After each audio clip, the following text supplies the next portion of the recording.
We're back. It's time for the 2024 Urban NerdCon. Join us in Atlanta, Georgia, April 26th through the 28th at the Cortland Grand Hotel. Special guests include the Sci-Fi Sisters, Underworld creator Kevin Grievous, from Nickelodeon, Giovanni Samuels, the Science Machine Michael Green, from Spaceballs and Star Trek Voyager Tim Russ, and from the Fairly Odd Parents Gary L. Gray. What up, y'all? It's Gary Gray. Check it out. I need you to do something for me. Join me April 26th through the 28th at the Cortland Grand Hotel in Atlanta, Georgia for Urban NerdCon. It's going to be lit. Okay. Our heroes, our villains, everyone's con. See y'all there. Visit theurbannerdcon.net to get your buy one, get one free badges before the price increases. Remember, our heroes, our villains, our stories, everyone's con. See you there.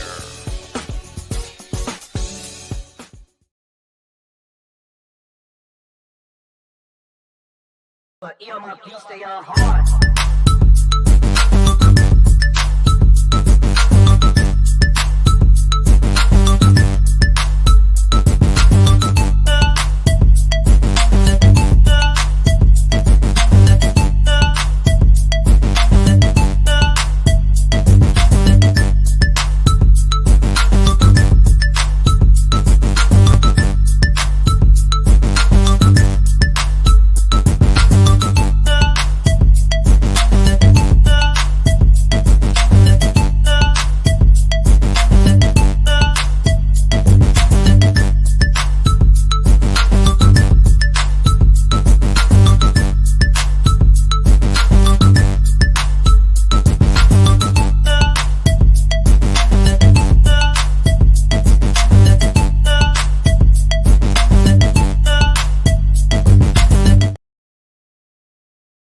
All right. Hello. Good evening. It's a live edition of the BCSN SportsWrap. And it's me, Brian Fulford here. No A.D. Drew right now. No fill-in co-host right now. So flying a little solo, but coming up a little bit later. Got a good show hopefully playing for you tonight, as I am excited to have an opportunity to talk to the head men's basketball coach at Langston University, Coach Chris Wright. Might be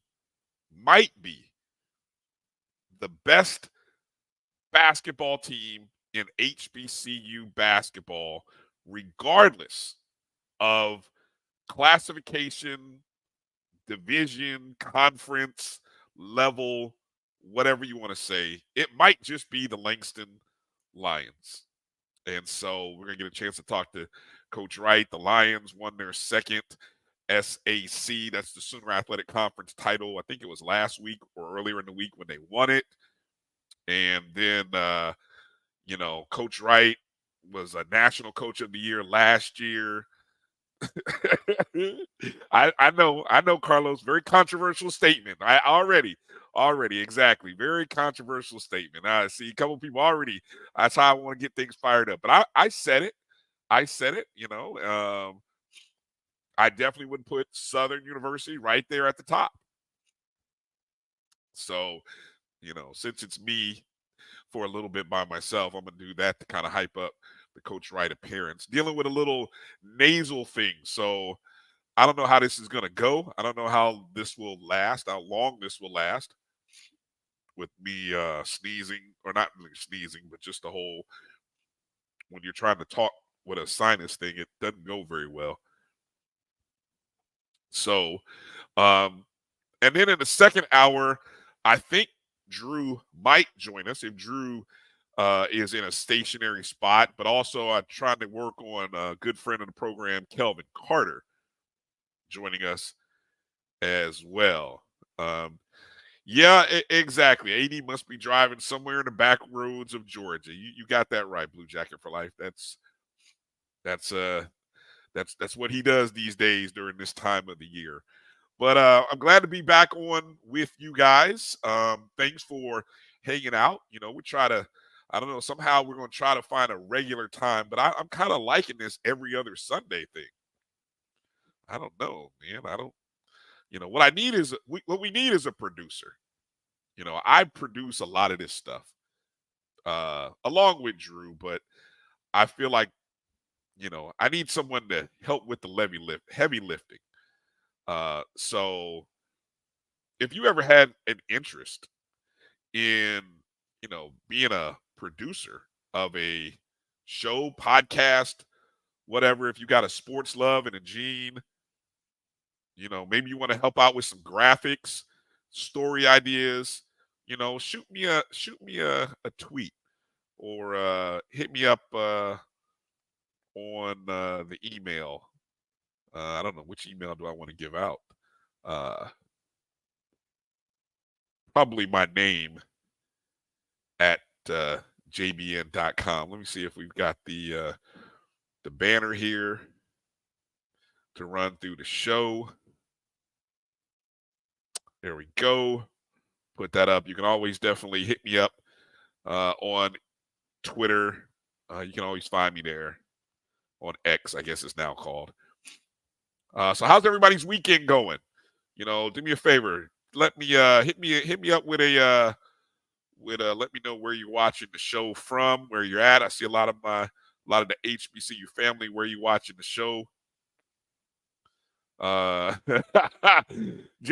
wonder what Jeremiah Clark wants to talk about, huh? I wonder what you want to talk about, Jeremiah. I just wonder. I'll start my early praise of Jackson State University, which is rare because Jackson State, and I'm going to talk a bigger picture about things and why the show is titled Stop Being a Hater. But I'm going to give early props to Jackson State women's basketball. They came to play. Florida A&M women, they were hot, three wins in a row, had the hottest player in the SWAC coming to Jackson, Mississippi yesterday.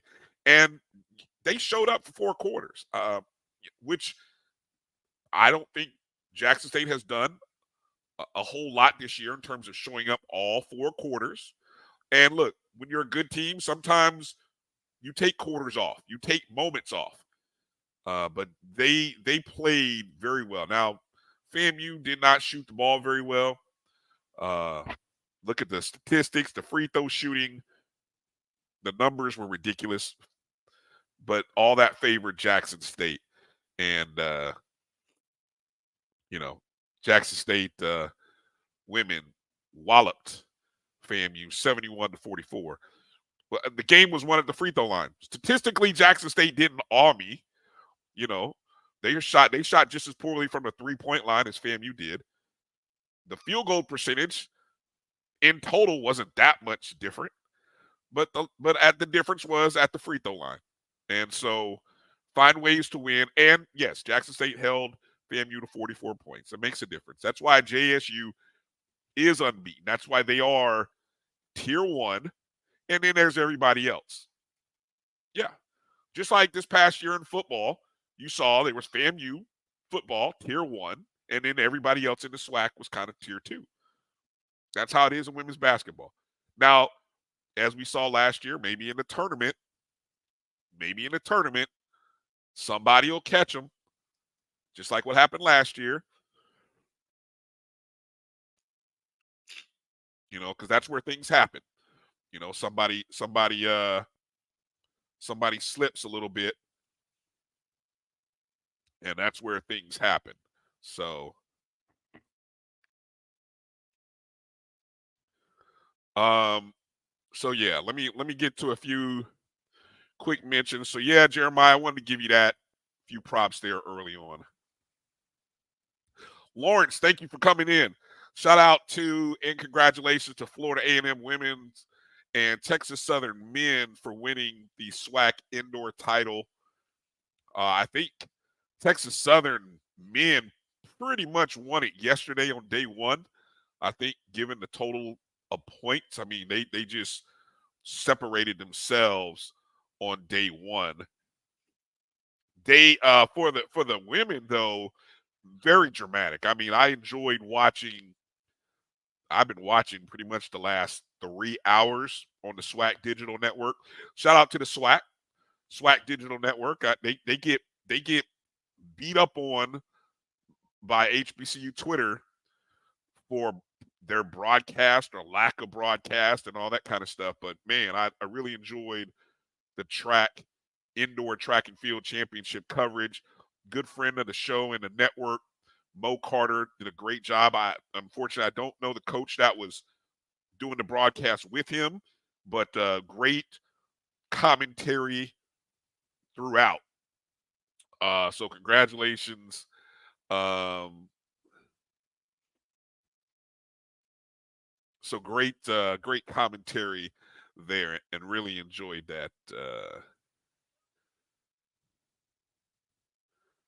Oh, okay. Jeremiah said, okay. I see. I was already on pins in there. I couldn't tell by the little emoticon or the little icon. I just saw a ball. I didn't know that was a baseball. That was actually a well, I thought it was a basketball, so I didn't know that was a baseball. So yeah, maybe I'm already a little defensive, but I don't know. It's just how I'm feeling right now. Let me go down here. So again, congratulations to them. And by the way, the women, Florida A&M and Alabama State, it came down to some great performances. Young lady from FAMU, Brianna.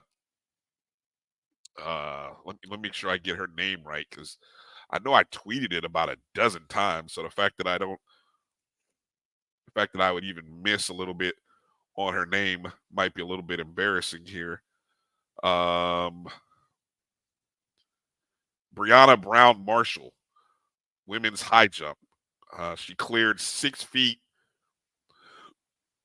What was really amazing was watching her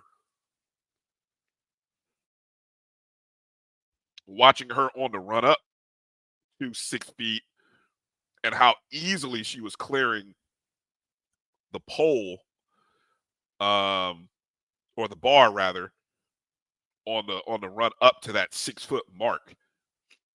And so she actually, by the time she finished her third attempt at 6 feet, I think what after 6 feet? 6 feet and maybe 6 feet and an inch or so. But by the time she finished that, by the time she finished that last hurdle or that last jump, I think it was the back of her calf had just skimmed the bar. And so she ended up not clearing that last mark, but she had already set a SWAC record at 6 feet. Finished as top 25, actually 21st, if I recall what Mo said. So she's 21st in the nation at this point. So definitely qualifying for the NCAAs, I believe. And so, watch out. She was a former national junior college champion. Good friend Marcus Green had pointed out via Twitter. So yeah, wanted to shout that out. SIAC, one more week of regular season play coming up this week for the SIAC and the CIAA, if I'm not mistaken. I think a week from Monday starts the CIAA tournament. And then I think the following weekend or the following week, you get the SIAC tournament in Savannah. So that'll be good. Some interesting games last night. Yesterday afternoon, hopefully you caught the broadcast between Clark Atlanta and Morehouse for the Battle of the AUC right here on the Black College Sports Network. Sly and Simone did a great job covering that. Really enjoyed the chaos that it sounded like was going on there in Forbes. I think it was Forbes Arena. The chaos that was going on in that stadium, though, it sounded like there was a lot going on. So they did a good job of really setting the scene, especially during in between play. I think there was just as much action in between the play on the court as there was during the game. Carlos Brown checking in. Carlos Brown show. Heard yesterday afternoon right here on the Black College Sports Network. Yeah, Carlos, the Southern Jaguars with their new head coach after they let go one of my high school fellow, I can't call him a classmate, but Coach Sean Woods and I went to the same high school in Indianapolis, so very fond of Sean Woods. But yeah, Southern cut him, let him go, and then brought in a new coach, and they're winning. So I think they're 10-2 now in conference play.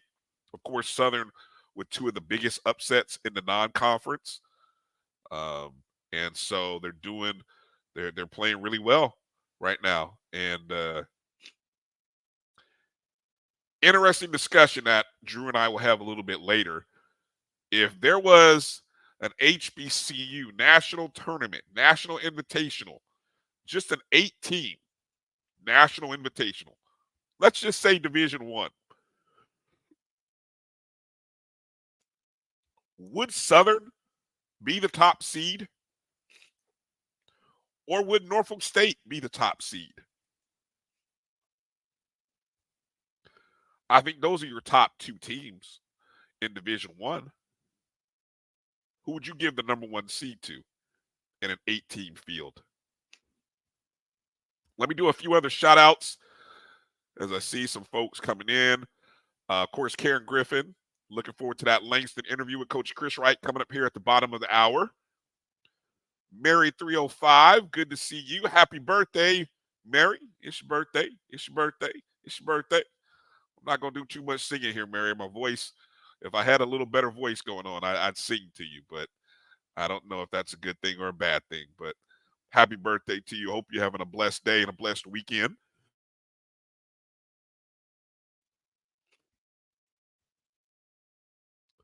Good to see you, A&T Roy, checking in. Edwin Moore checking in. I'm hanging in there, Edwin, surviving. Voice is a little raspy. Got all kinds of things, cough, sniffles, but I'm powering through. Tamara T checking in. Exactly. Appreciate you guys showing Mary 305 some birthday love in there. Appreciate you guys. Meet your Alford checking in as well. Definitely giving the birthday shout outs.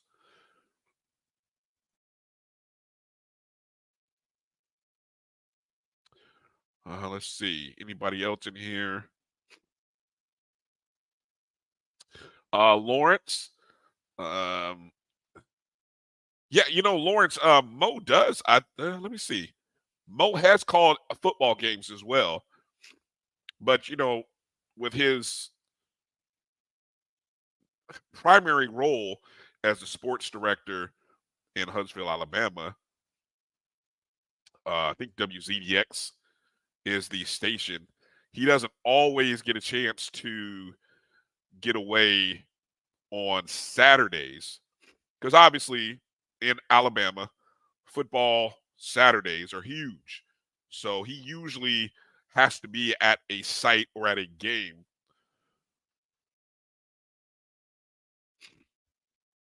So that's the only thing that prevents him. It's usually easier for him to call basketball games during the week, which he has done for us over at Miles, or as he did this today on a Sunday over in Birmingham, cover the indoor track and field. So that's probably the only reason why you don't see Mo, but Mo's really good. Mo does a great job. All right, so there's Drew. So Drew's checked in. He's not on some back road somewhere. He is alive, and he will check in a little bit later.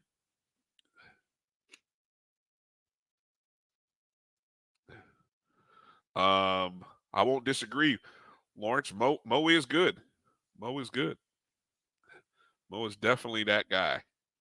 All right. Let me see what else is out here in the chats. A quick check-in. Lawrence says Norfolk State would be the 1 seed. It's close. And there are a couple, what's interesting about this debate is, as you've seen with the committees, recently Dr. Charles McClellan was announcing the NCAA's top 16 seeds in Division One over the past weekend. He, of course, is the head of the basketball committee. And so I found what's interesting is the metrics that are used. And I think when we get into the discussion a little bit later, it's not all just about wins and losses, because not all wins are the same. There's a lot of HBCU teams that have wins against teams that are outside of their level.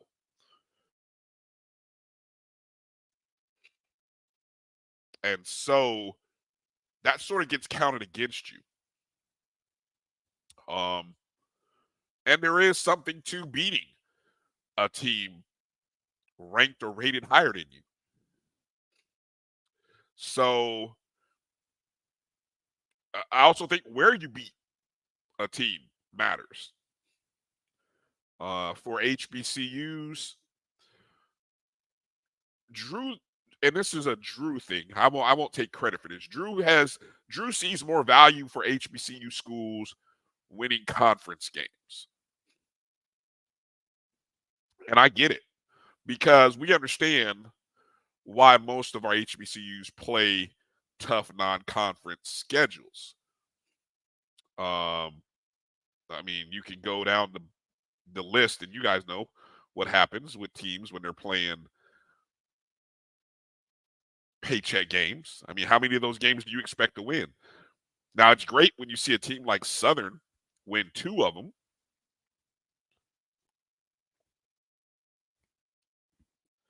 But that's rare. And this has been one of those rare years where we have seen that. So we'll talk about that and kind of see what that evaluation metric is and what they are, and there are various ones out there. And I think whenever you have a committee, a committee or a group of people, you're going to use different metrics, because at the end of the day, you're trying to put the best 8 teams. Now, if we can all sit here and say, give me your top 5 teams, I think we're all going to come up with the same top 5 teams, especially in Division One. When you start getting into the 6 through 8, 9, that's where the discussions usually happen. But at the end of the day, when we have those discussions, are those teams that actually have a legitimate shot at winning the title? And look, maybe you want to give everybody a fair chance. I get it. Maybe you want to give everybody a fair chance. So just something to talk about, something we'll get into. We'll do that. Let me see. Edwin, I agree. The schedules are what they are. I always say I'd love to do a breakdown and a better analysis of other mid-major conferences and see to what level they're scheduling Power Fives. But then again, the mid-major programs, let's say out of the Ohio Valley, for example, do they need the resources that, say, Texas Southern, Florida A&M, Alcorn State, Grambling State, do they need the same level of resources for their basketball program, that those schools do? And so that's always the big argument. That's always the big debate. And it's not the challenge with answering it is multi-layered, because it's not just a basketball thing. It really is an athletic department question and debate and challenge, because fundamentally and structurally, how you do things, how you market your program and your teams has to change. All right, let's do this. I'm going to take a break so I can blow my nose and kind of get prepared for my interview with Coach Chris Wright coming up here at the bottom of the hour. Hang in there. And I look forward to talking to Coach Wright about his Langston Lions and why they might be the best basketball program team in HBCU basketball. Hang out. We'll come back on the other side. You're watching the BCSN SportsWrap. I'm Bryan, flying a little solo, but Drew will be on a little bit later. I'll be back in just a moment.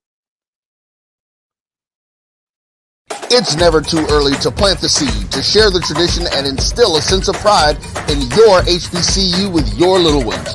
HBCU Pride and Joy Children's Boutique helps you share your school spirit with a wide selection of adorable kids apparel and accessories officially licensed from your favorite HBCU. Visit hbcupridejoy.com and follow us on all social media at HBCU Pride Joy on Facebook and Twitter. This is Brian Fulford. A.D. Drew and I are co-hosts of the BCSN SportsWrap. We talk about all things related to HBCU athletics. From the games, teams, coaches, and fan interest stories, we cover it all. You can find our shows on Facebook at BCSN SportsWrap, YouTube at MyJBN Online, and everywhere you listen to podcasts like Anchor, Spotify, Google, and Apple Podcasts. You can also find the show on the Jericho Broadcast Network's app. Make sure to download. We look forward to you joining the conversation and being a part of the show. I'm returning to Clinton Parish, and Tampa's my community. I grew up here, went to school here, and my wife and I make our home here. What makes Tampa special are its people. So when I represent someone injured in my community, it's personal. Call my office and speak to a real lawyer and not some referral service. I will fight the insurance companies to get the settlement that you deserve. At the law office of Clinton Parish, we take the pain out of being heard. Since 2002, Empowerment Resources, Inc., a nonprofit organization, has empowered more than 1,500 youth and adults in Duval and surrounding counties through its programs Journey into Womanhood, Girls Mentoring, Life Skills for Teens, and Parenting Education Coaching. To get involved with programs, volunteer, or donate, visit www.empowermentresourcesinc.org. Follow us on social media, facebook.com/empowerment.resources and instagram.com/empowermentJAX. Let's face it, shopping for insurance can be time consuming. That's why when it comes to your auto, home, and life insurance needs, make things simple and trust the experts at Allstate. They will help you get the coverage that fits your needs while helping you bundle your life, home, and auto policies. Bundling saves you money, sure, but it also saves you time, so you can enjoy the things that matter most even more. Contact me, Tammy Haynes, your local agent, for a free personalized insurance quote. Allstate, are you in good hands? From novice to aficionado, find yourself here. High quality cigars plus personal customer service. Slow Burn is Waco's only mobile cigar lounge, featuring a meticulous, curated collection of premium cigars. Visit our website, www.slowburnwaco.com. That's www.slowburnwaco.com.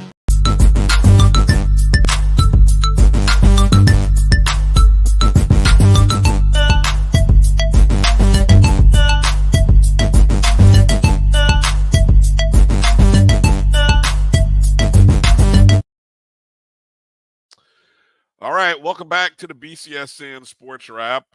Feeling a little bit better. Those breaks definitely needed. Get a chance to clean the pipes out here. Excited to get ready to bring on my next guest. He's the head coach. All right, excuse me. Let me get it right. The titles, I have to make sure I get it straight. National Coach of the Year of the Langston University Lions, who not only are the number 2 ranked team in the NAIA, but they are also the 2-time Sooner Athletic Conference champions. Joining the show right now, I'd like to say a good friend of the program, Coach Chris Wright. Coach Wright. How you doing, sir? Coach? Brian, I'm great, sir. Appreciate you having me tonight. Hey, it's a pleasure to have you, Coach. And this is I feel like this is becoming an annual tradition. And I was like, hey, let's get that time. Getting ready to get Coach on. And we always love having you on before the tournament, the end of the NAIA tournament, and then sometime during it. So how are you doing? First off, how's this amazing season? How are you doing, personally and professionally? You know what? Hey, the thing about basketball season, obviously, it stretches over 2 semesters, and so as far as our team goes, we're doing great. It obviously turns into a grind once you get to this part of the season. But hey, no complaints here. And first off, congratulations on winning the Sooner Athletic Conference. Obviously, that would seem to me like the first goal. Talk a little bit about your team's goals coming into this season. Obviously, you had a great season in your first year at Langston, but talk a little bit about the goals that were set in the offseason or for this team and this year. So, for us, coming into the season, there's kind of 3 main things, I think, that 3 main goals that we wanted to achieve, right? And so first being to win a conference championship, which I think over the long haul of a regular season, if you win your conference, right, like you've kind of proven yourself to be the best team, over that, whatever it is, whether it's 20 games, 22 games, 24 games. So that was part one. Secondly, we'd love to go win a conference tournament again, which is really, really hard to do.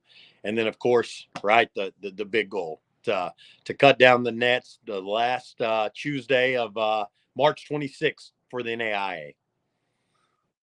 Okay. So I love that you got the date. We know the date and everything. I I love that. You got to have that penciled in. So I mean, obviously, like, for anybody who hasn't been paying attention, last year was, I think, one of the greatest turnarounds that was done. What was the off season like for you when it's finally said and done? Talk a little bit about, did you hear from any coaches or any mentors, or maybe what's a call or a text that you got or an email that really, really surprised you, or you were like, oh, I didn't know they were paying attention to us like that? To be really transparent, right? When we came to Langston, right, they had won 1 game in 2 years. And so my assistant coach, John Warren, that came with me from Talladega, right after we had lost in the national championship game, we're here day 1, right, watching open gym. And I look at coach and I said, oh my goodness, what have we done?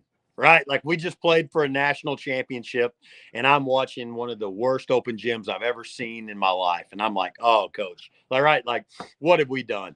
And then, obviously we were fortunate enough and blessed enough to have a historic season, and we lose in the Sweet 16 to, right, probably the premier program in the NAIA of Georgetown College.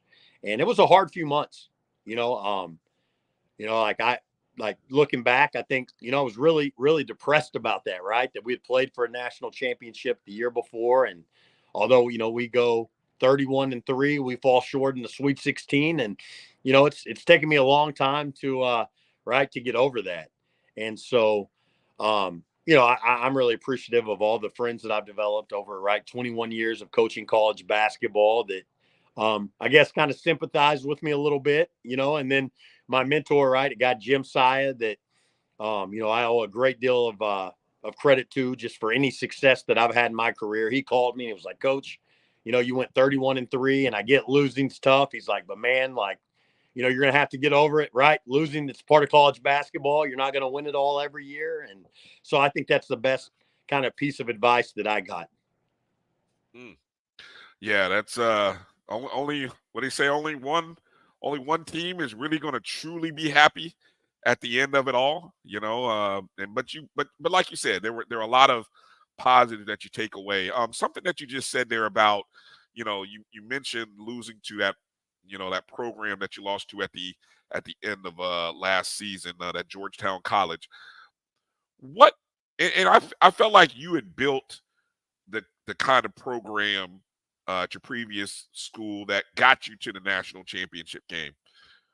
What are some of those characteristics, or what are the things that you're bringing or that you brought to Langston, or what does it take to be a consistent year after year competitor at the national level, the Sweet 16, the Final Four, the championship game that separates programs? What is it? What have you found it to be, and where are you in that process at Langston? I think there's two things, right? So I think number one is obviously it comes down to players. At the end of the day, if you don't have talent, if you don't have good players, you have no chance. And so when it comes to recruiting, I would like to think that we work as hard or harder than anyone. And we'll do, whatever it takes within the rules to get the players that we need to get. We'll fly anywhere. We'll go see anyone. I'll spend my own money, right? Like at the end of the day, whatever it takes for us to get players that are good enough to win a national championship.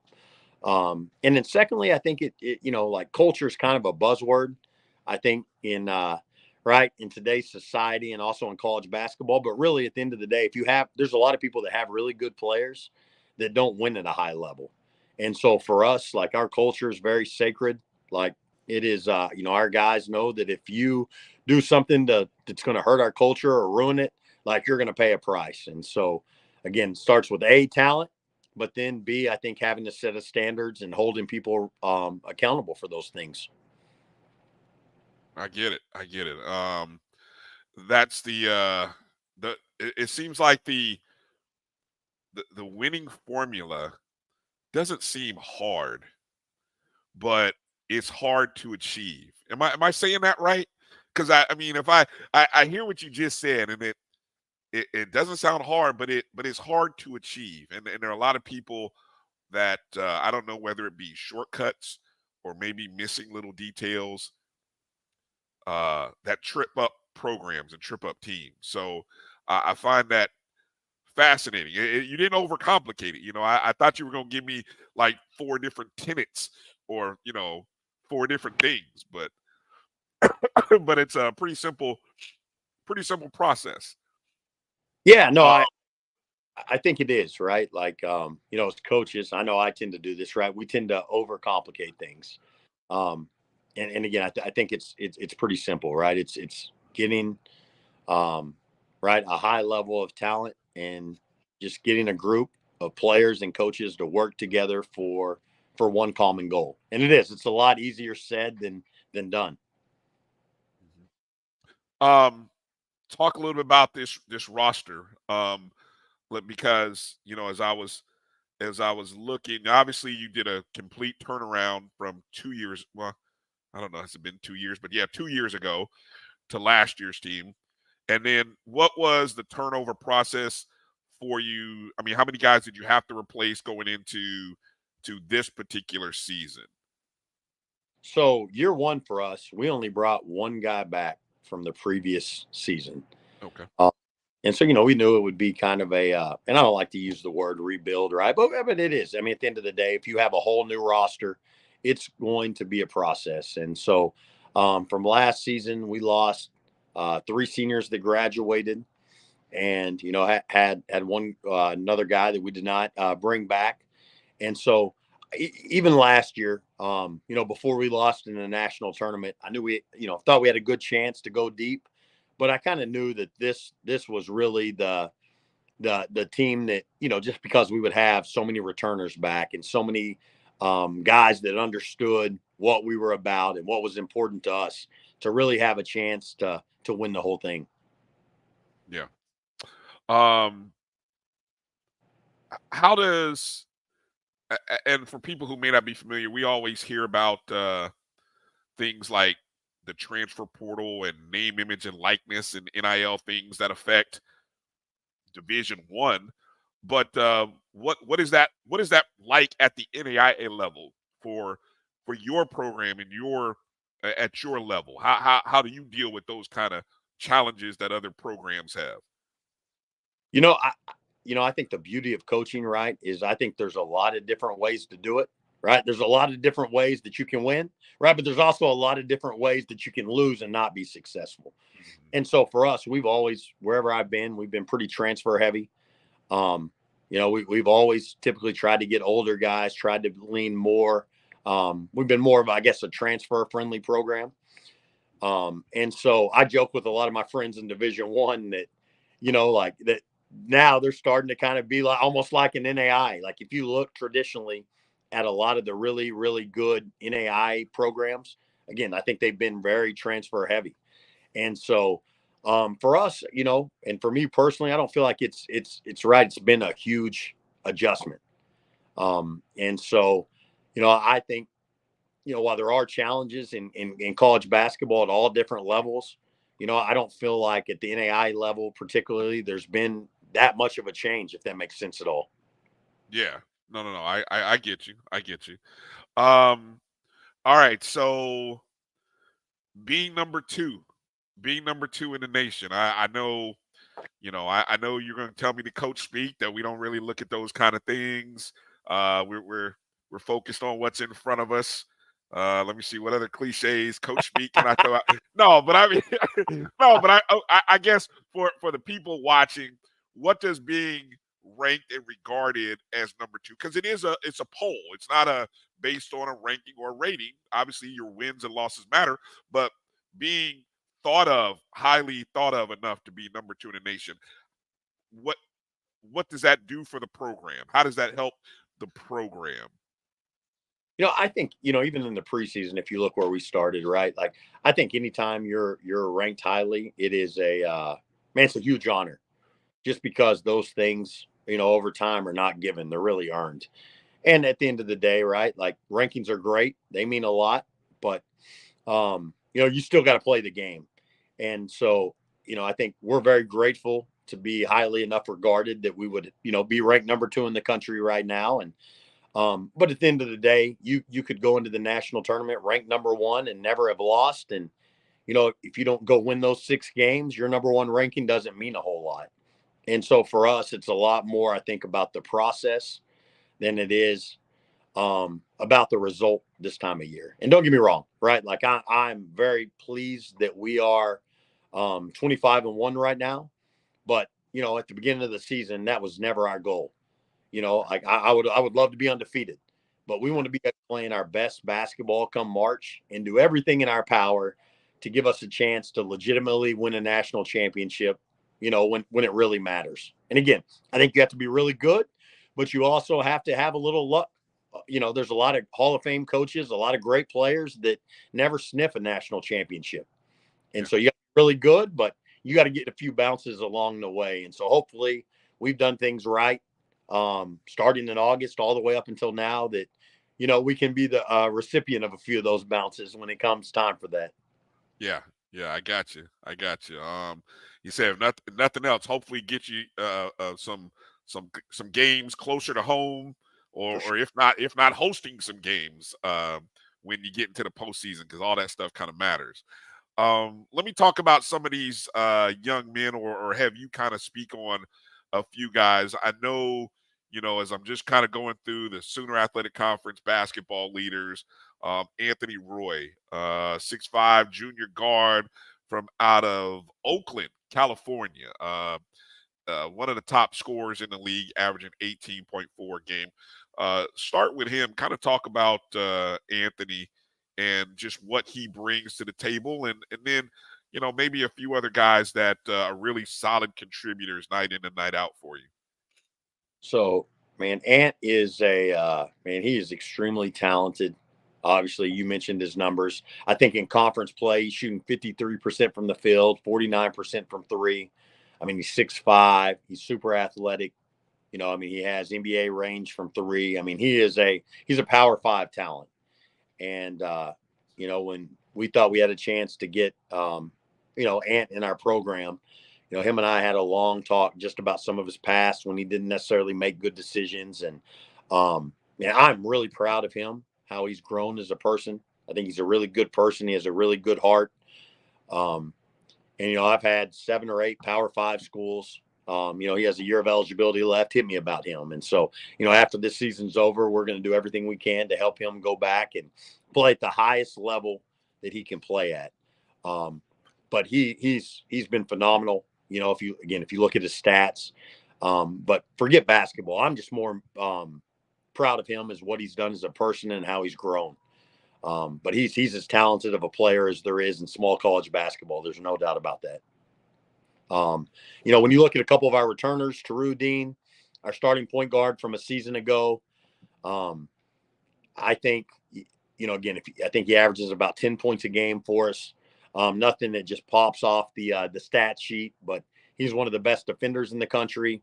I've never coached a better point guard in 21 years of college basketball. The guy's just a winner. He's unselfish. He's really, really good on both ends of the floor. And I don't think he gets, the kind of the credit that he deserves just because we're so balanced scoring wise and because he's so unselfish. But there's not a better point guard in the country than him. And I can say that very confidently. And then when you look at a guy like Cortez Mosley, was the defensive player of the year in our league last year, came back, was clearly, in my opinion, our best player in the preseason, suffered a very significant hamstring injury and was out for 6 weeks. And it really set him, kind of put him behind the 8 ball, I guess, if you will. And to have him back healthy now and to see what he's doing, just it shows up in the stat sheet, but all the intangibles that he brings to us. Teru and Cortez, they're both, it should be All-Americans. I don't know if they'll get that credit because of their numbers and, again, how balanced we are. But both those kids, they're pros, they're winners. I think they both overcome a lot of personal challenges just throughout their life. And to see that they're both going to graduate in May and have a chance to go on and play after this, I think is phenomenal. And so I'm very honored and very pleased. To be their head coach. I get really, emotional talking about those two guys just because, along their journey, I think it would have been very easy for both of them to quit, to stop playing basketball, to stop pursuing their education, and to see them, have the success they have, I think is a testament to, their character and their grit. And I couldn't be more proud of them. This what's the right way? I want to say this right. This basketball journey that you're on, Coach, this is more than just coaching X's and O's. I can hear it in the way that you talk about these young men. And like I said, I've heard you for a few years in our conversations and the way you talk about these young men. It's always bigger than just the X's and O's, and just the impact and the opportunities. I mean, you just said something that was really powerful about helping a young man who's performing great for you, helping him potentially get back to a higher level. I mean, that's so rare to hear. Where does that come from for you in terms of being bigger than basketball? This thing being bigger than basketball, where does that come from? Brian, I have, I hope anyone that I come in contact with, there's a lot of bad things people can say about me. I think you can say about anyone, right? Sure. Yeah. But like, I hope if there's one thing people can say about me is that I'm real and I care about other people. And, I think like Dr. Martin Luther King, right? He has a great quote, probably my favorite quote I've ever heard. He says, a life not lived for other people is a life not lived. And, I really believe that God, put this dream in my heart to be a college basketball coach when I was 14 years old to help other people. And to be able to do it at an HBCU, I was a first generation college student, right? Like, I think growing up, I necessarily didn't have the easiest upbringing, but for God to put that into my heart and just to have an opportunity to help other people that I, really connect with, and it's been, it's been a huge blessing. And so I love basketball. It's what I'm passionate about. I love winning. If I'm going to do something, I want to be excellent at it. But man, at the end of the day, right? Like, it's basketball. It's a damn game, man. We're putting a round ball in a rim. Like when you think of the scope of like people's lives, right? And how their life can impact future generations. Like, the passion that I hope I have, the love that I have for these guys, it goes far beyond, right, winning and losing a basketball game. And sometimes I think, like, I love being in an HBCU. I'm very passionate about it. Like, this is my 5th year in a row I've been able to have that opportunity. But, to be real, sometimes people look at it and they're like, man, there's this white guy. He's crazy. He's on the sideline. He's cussing at guys. And all they see is a snapshot of, right, the passion I have in the game of basketball. But they don't see, man, the hours and hours of love that we have for our guys, the relationships that we build, and the fact at the end of the day, again, like what we do as a basketball team, it means very, very little compared to the lives these guys, go on to live. And so, if there's one thing I'm confident about, it's that, man, I absolutely love, the 18 guys that I get to coach, and I pray every day. That's my prayer, right? Is that they end up just being better men, better husbands, better dads from being in our program. Because if you win a national championship and you don't do that, I feel like you really failed as a coach.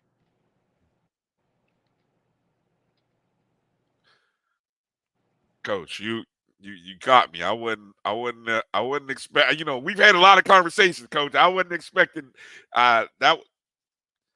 I'm telling you, there's a reason, folks. While I keep trying to tell people, Coach Chris Wright is he's doing something right, and Langston is very blessed and fortunate to have him leading the program. And you got good people over there at Langston. I know Coach Rod and the ladies are having a good season this year, so I'm excited about that for him. But just overall, this I don't know where to go, Coach. I'm just excited for you. I have I'm going to save some questions because I think there's a deeper story, and hopefully I will get a chance to actually talk to you about it later. But I just want to give you an opportunity to just kind of to have the last word, kind of talk about Langston. How can people support your program, and just give you the last word right now? Man, I'm extremely grateful, right, to be at Langston. I take a lot of pride in being here. We're the only HBCU in the state of Oklahoma, right? And, that means so much, I think, to so many people. And when you look at just the history of the university and what it means, it's really special to be a part of. The president that hired me, Dr. Kent Smith, literally one of my mentors. He's over time, him and I became very, very close. He retired, and he actually owns a Chick-fil-A right now up in Omaha. But I can't thank him enough for investing in this program and for bringing me here. And, Bryan, at the end of the day, right, I think, it's wherever you're at, it's all about the people. Right. And, my wife and I, man, we, she's the daughter of a college basketball coach. We really do this thing together. And to see the support that we've gotten, and to see, again, like, the historic turnaround that we've had on the court, but to see the countless lives that have been able to be changed through our program, including my life and my wife's life. It's amazing. We have a 2-year-old son. Yeah. It's crazy. My dad was terminally sick, and my son was born a month early, actually on my dad's last birthday. And, that was during our last season at Talladega, right? And so you come here and, it's kind of almost starting over, getting to know a lot of people. Again, I had a super supportive president, unbelievable AD.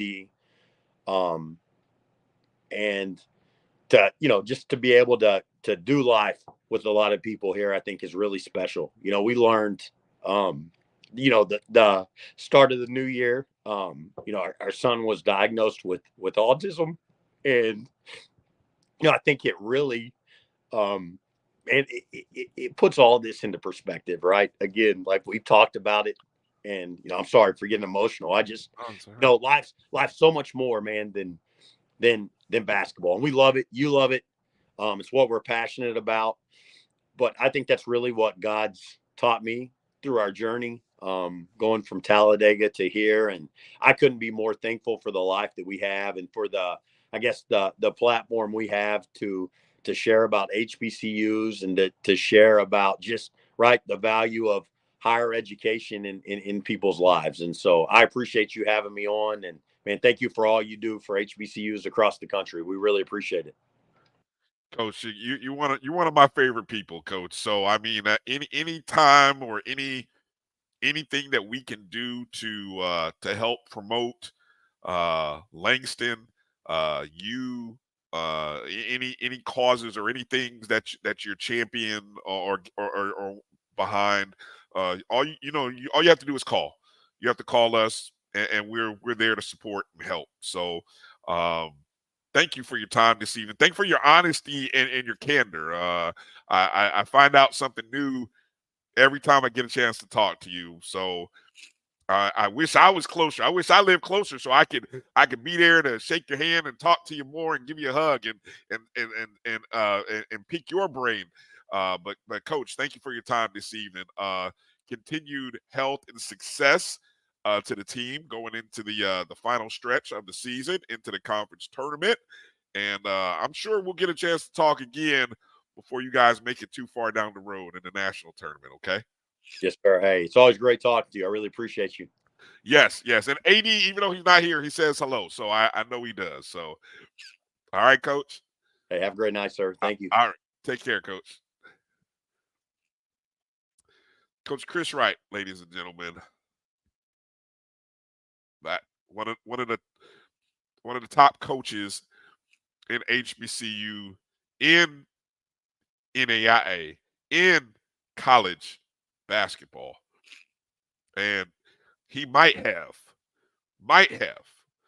the best HBCU basketball program, NAIA D2 Division I. I said it. I would love to see an ultimate matchup where I had Langston. Give me a dream Final 8. How about this, folks? You tell me if this works.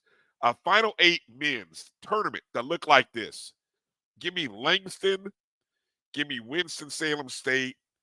Give me Benedict, Clark, Southern, Norfolk State, North Carolina Central. I don't know. Maybe Tennessee State. I don't know. What would that tournament look like? What would that invitational look like? That'd be awesome. Absolutely awesome. I hope you guys enjoyed that conversation with Coach Wright. Langston is traveling this week, Thursday. They are taking on Texas Wesleyan. That's in Fort Worth, Texas. Thursday, 7:45 p.m. Then on Saturday, they're traveling to Chickasha, Oklahoma. They're taking on the University of Science and Arts. That's the final regular season game. So then they have the SAC tournament next week. And then, of course, the national tournament. So Langston's got a good one. There's a man. All right. When we come back on the other side, I think A.D. Drew will be ready to join me. A.D. and I will get into a few conversations. And so hopefully you guys will stick in there with us. We'll be back right on the other side. You're watching the BCSN SportsWrap right here on the Black College Sports Network. If you think all pads are exactly the same, think again. This is Always Ultra Thins reinvented with the Always Triple Protection System. This pad wicks gushes 90% faster, absorbs even more so you can feel dry, and locks odors in. Rethink your pad for up to 100% leak-free and odor-free comfort with the totally reinvented Always Ultra Thins. This is always like never before. The Cuvée Group is a Florida-based marketing and training consulting firm. We help businesses communicate to their target audience and engage them in conversation. We also help to expand their audiences, which will ultimately result in growth for those organizations. In addition to being a certified constant contact specialist, my colleagues and I are also certified in John Maxwell Leadership Principles. We use these proven principles to conduct workshops, training, and private coaching sessions for individuals and companies looking to take things to the next level. Contact us to schedule a free consultation. Issues today, don't delay, call Cuvée.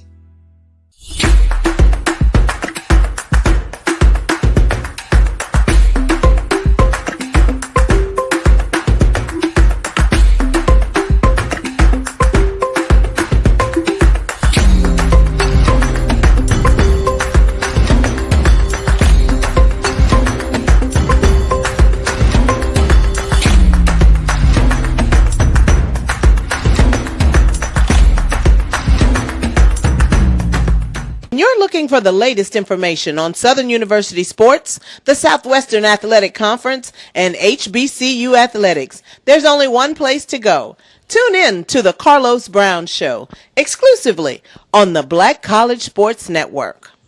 T. Madden and Associates is a sophisticated and experienced law firm located in your neighborhood. We're turning injury to cash. T. Madden and Associates obtained almost $2 million for my injury. They turned my injury to cash. Now, we can't guarantee how much your injury is worth, but we've recovered millions for our clients.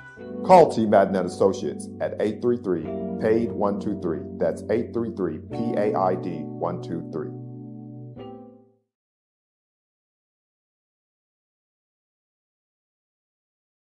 Stride K-12 powered schools are ready to put over 20 years of being a leader in online education to work for you. Dive into curriculum design for the online classroom. Team up with state-certified teachers trained in virtual instruction. Take control of your child's education journey. Discover the power of personalized learning with a leader experienced in preparing kids for a future they can be excited about. Take charge. Stride K-12. Enroll now for the fall.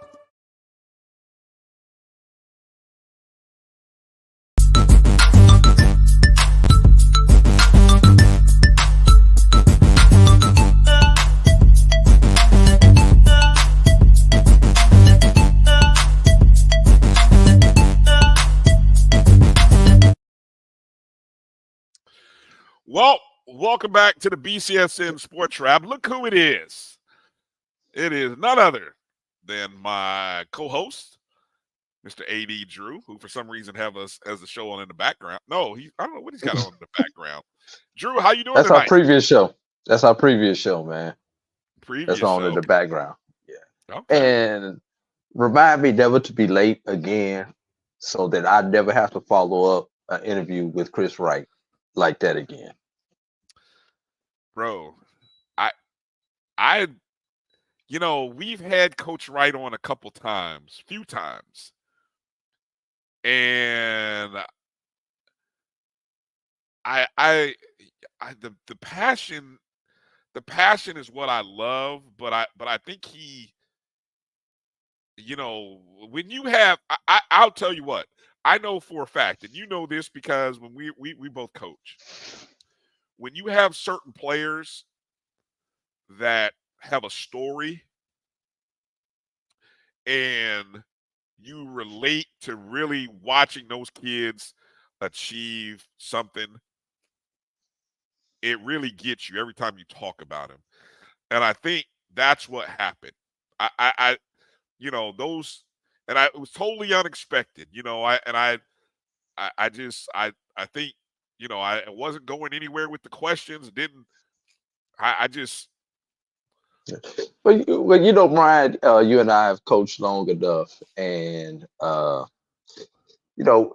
every team there's that one player who you have that has that story that you have that relationship with. Every team that you've coached throughout the years, and when you've been in this coaching field, dealing with young men and young women long enough, sometimes you see things recycle themselves. You see a kid that comes along 10 years later with a similar story to a kid that you dealt with a decade ago.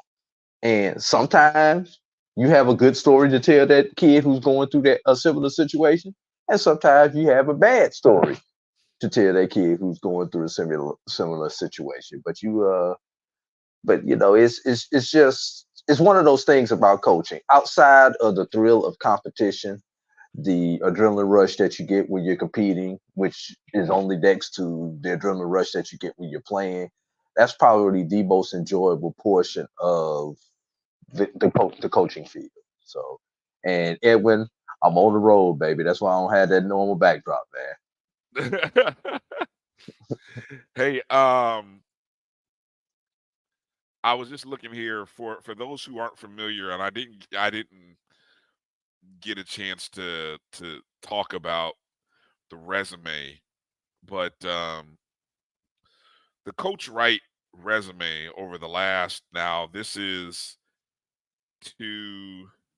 let's see, so I'm gonna go 2, 3, 4, 5, 6, the last 6 seasons, and this is the 4 that he spent at Talladega College, which ended with him leading Talladega to the national championship game of the NAIA, right? And then in probably I mean, let's just say what it is, Drew. Probably the biggest shock and surprise of that offseason was that, oh, wait a minute, Coach Wright is leaving. You're like, what? You mean the coach who just led the team to a national championship, who had built Talladega up over the last 4 years, where they were 24-8, 25-7, 25-4. I mean, hell, Drew, the year before they won the national or went to the national championship game, they were 25-4, won the GCAC, got bounced in the second round. Then they turn around the next year, go 15-3 in conference, finish second in the conference, but they go to the runner-up. They go to the national championship game. Oh, that coach. Yeah, and put the asterisk on that national championship runner-up team. They had how many losses? 5 losses, Brian, that year. 5 losses going into that game. So they had 6 losses on the entire season, correct? At the end, yeah. And remember, 4 of them were to the same team. Yeah, exactly. You're right. 4 of them. 2 times in conference, 1 time in the conference tournament, and then in the national championship game. Yeah, 4 of the 2 losses were to one team.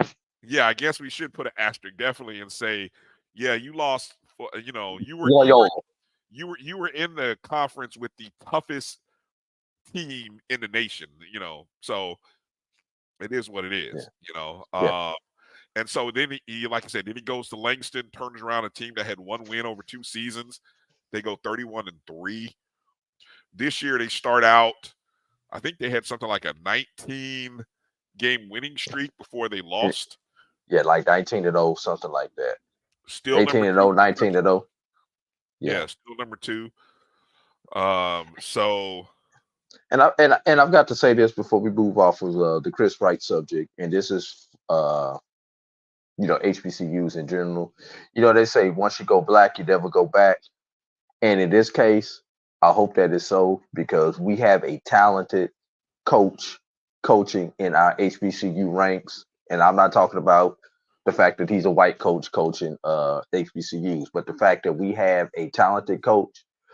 Let's hope that Langston can keep Coach Wright around, because some non-HBCUs are going to come calling this man and offer him probably more than Langston can offer him at some point in time. It may be this year, it may be 2 years from now.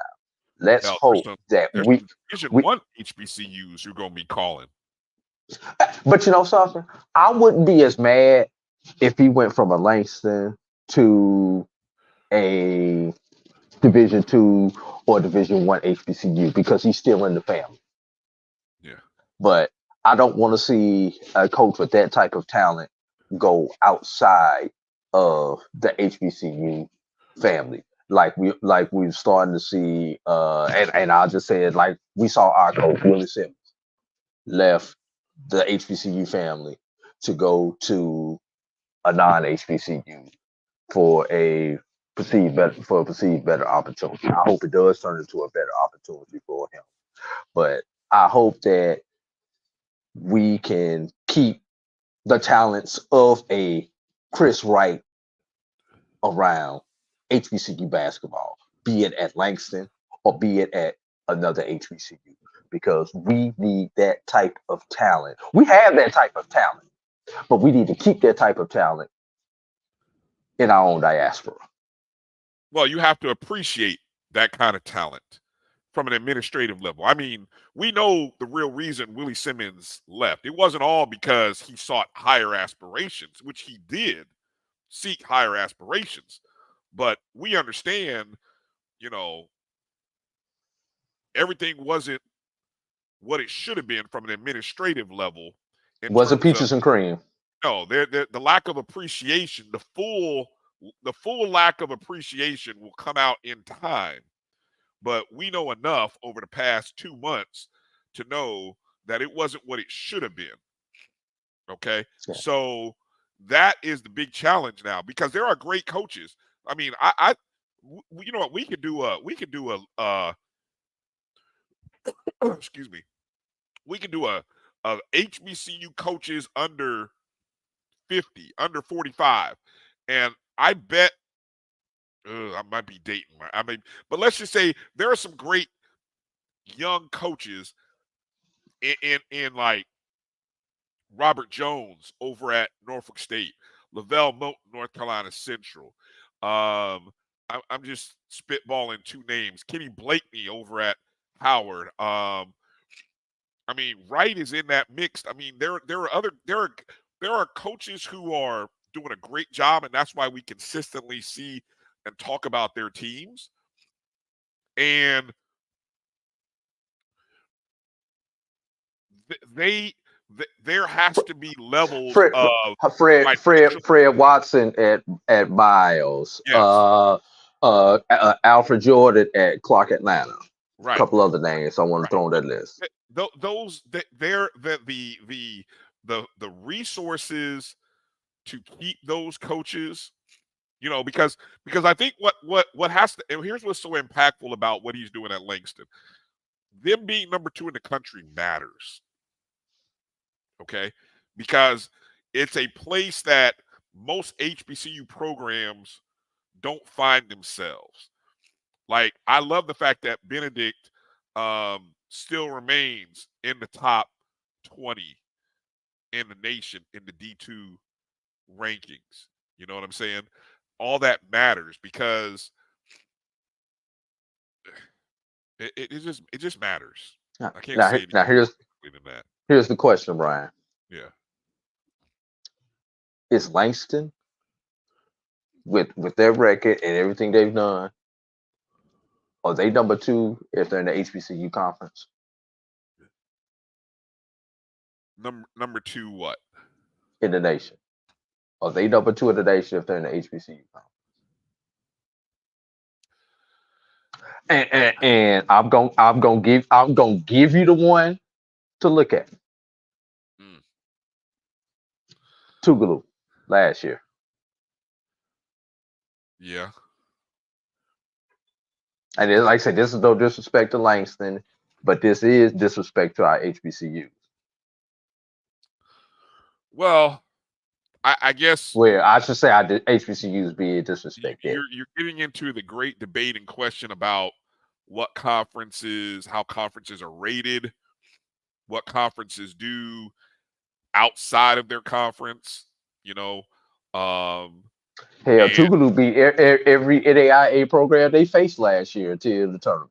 See, I still have and I can't prove it, but I have a suspicion, right, that there's no merit to the belief that the SWAC as a conference is worse than, say, I don't know, the Ohio Valley or CAA.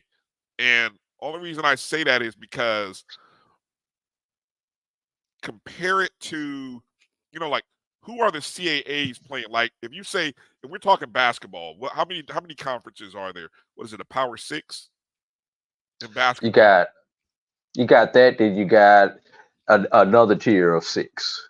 All right, so let's say probably. So what I'm saying is, outside of, so if you just looked at quad ones, because maybe that's probably a better way of evaluating how the NCAA looks at things and perceptions. Like, what are the if you go and look and say, what are the quad ones wins? The difference in the SWAC and another conference in the quad 1 wins and losses is probably no different. What it is, it's quad 2s, quad 3s. I mean, that's where the difference is. And so when you have a conference made up of a whole bunch of quad 4s, you're never going to rise up. You're never going to come out of that muck, so to speak, when the whole conference is a quad 4. I mean, you're not. You can't come out of it. But true. It's the 2s and 3s. So that's a summertime project.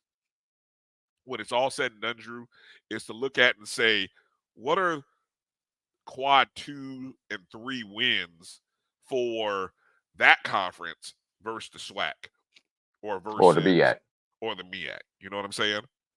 Yeah. Last thing before we get into our next portion. You know something, Brian? I was thinking about this when I was riding through the hotel. Once upon a time, tonight was must-see TV with the NBA All-Star game. Right.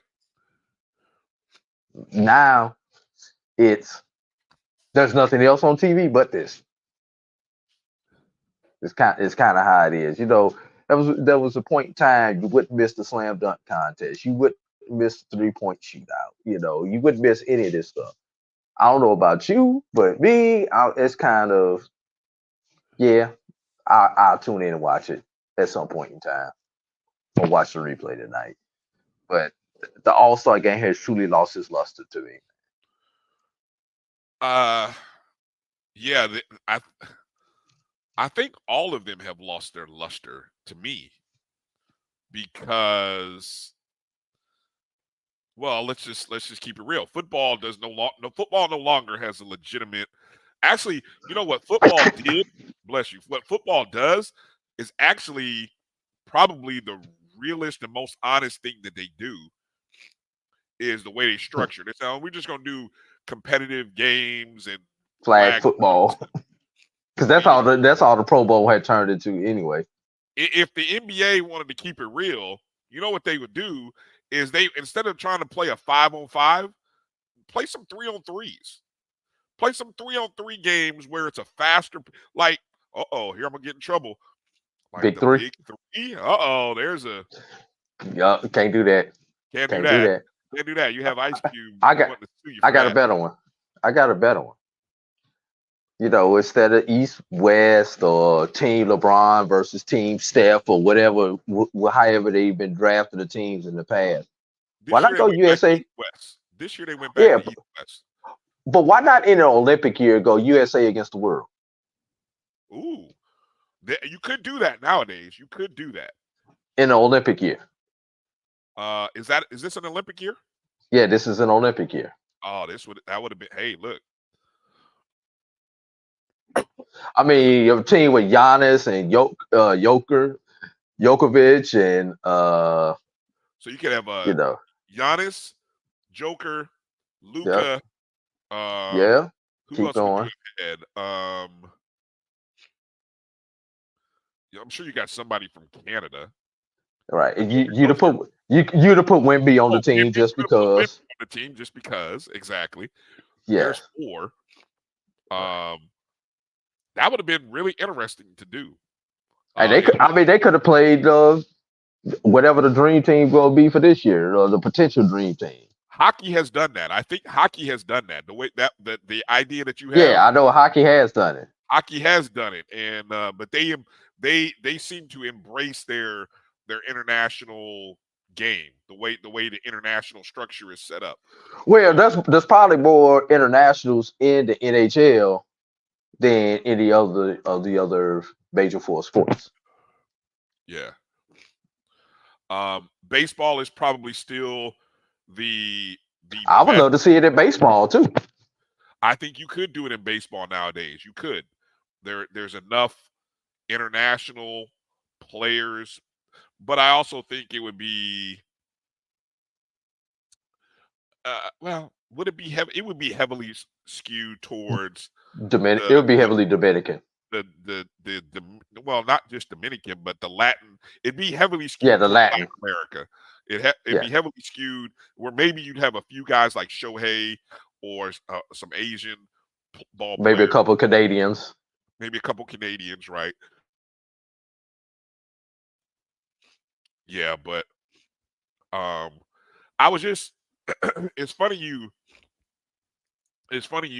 took me there about the All-Star game. As I'm sitting here, on NBA TV, there's just they're showing, I guess, highlights of, I don't know, various All-Stars or whatever. But it got me to thinking about the thing that I wanted to.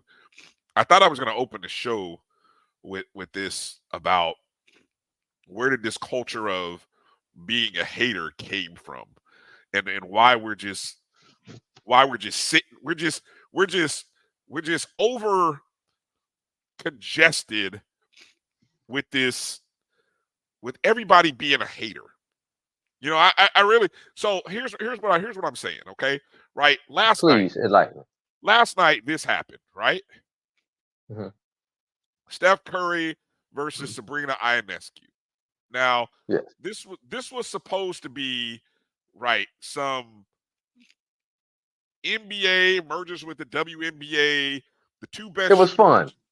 It was supposed to be fun, right? Right. I think she shot with a women's ball, from the men's line. Right. Well, which is 1 foot further. 1 foot and for her, it's no big deal. Right. It's no big deal. That 1 foot would not have made a difference if you watched her play at all. That wouldn't have made a difference. But why do you think? Guess what was all on my timeline? Oh, Kenny Smith. Kenny Smith and him not getting the memo about what this was, and some of his comments, which many people have enlightened me, because I missed him. I was out of pocket yesterday. Well, I guess Kenny Smith had made some comments that Sabrina should have shot from the women's line. And Reggie Miller, who was also on the call, I don't know whether they were doing this on purpose. I don't know whether they were playing good cop, bad cop, good wrestler and the heel, as Reggie. Reggie, I wish I could pull up the audio, but I don't want to get it flagged. We don't want to get flagged. Yeah. But essentially, Kenny Smith, at the end of the day, at the end of the sort of clip, and after Steph had won, sort of seemed to imply that Sabrina did a disadvantage or was at a disadvantage because she shot from the men's line instead of the women's line. To which Reggie Miller was like, come on, that had nothing to do with it. This was still a great event. Steph just shot and hit two or three more baskets than her. I mean, two more. Right. Two, which was a regulation ball and a money ball. So he beat her by 3 points. Right? Right. So here we are on equal ground, right? She's shooting with the women's ball. Right? That's what they play with. He's playing with the men's ball. But they're on equal ground in terms of their shooting range. But somehow that wasn't enough. And so Kenny got at least I haven't seen, there's been a lot of comments bashing Kenny essentially for his sexist, I don't know if you want to call it sexist or you can call it misogynistic, whatever word you want to use for his comments in the play. And it got me to thinking, Drew, why would Kenny do that? Why? You know why? You know why, Brian? Because there was somebody at home who was thinking the same thing that Kenny said. Why did she not shoot from the women's line?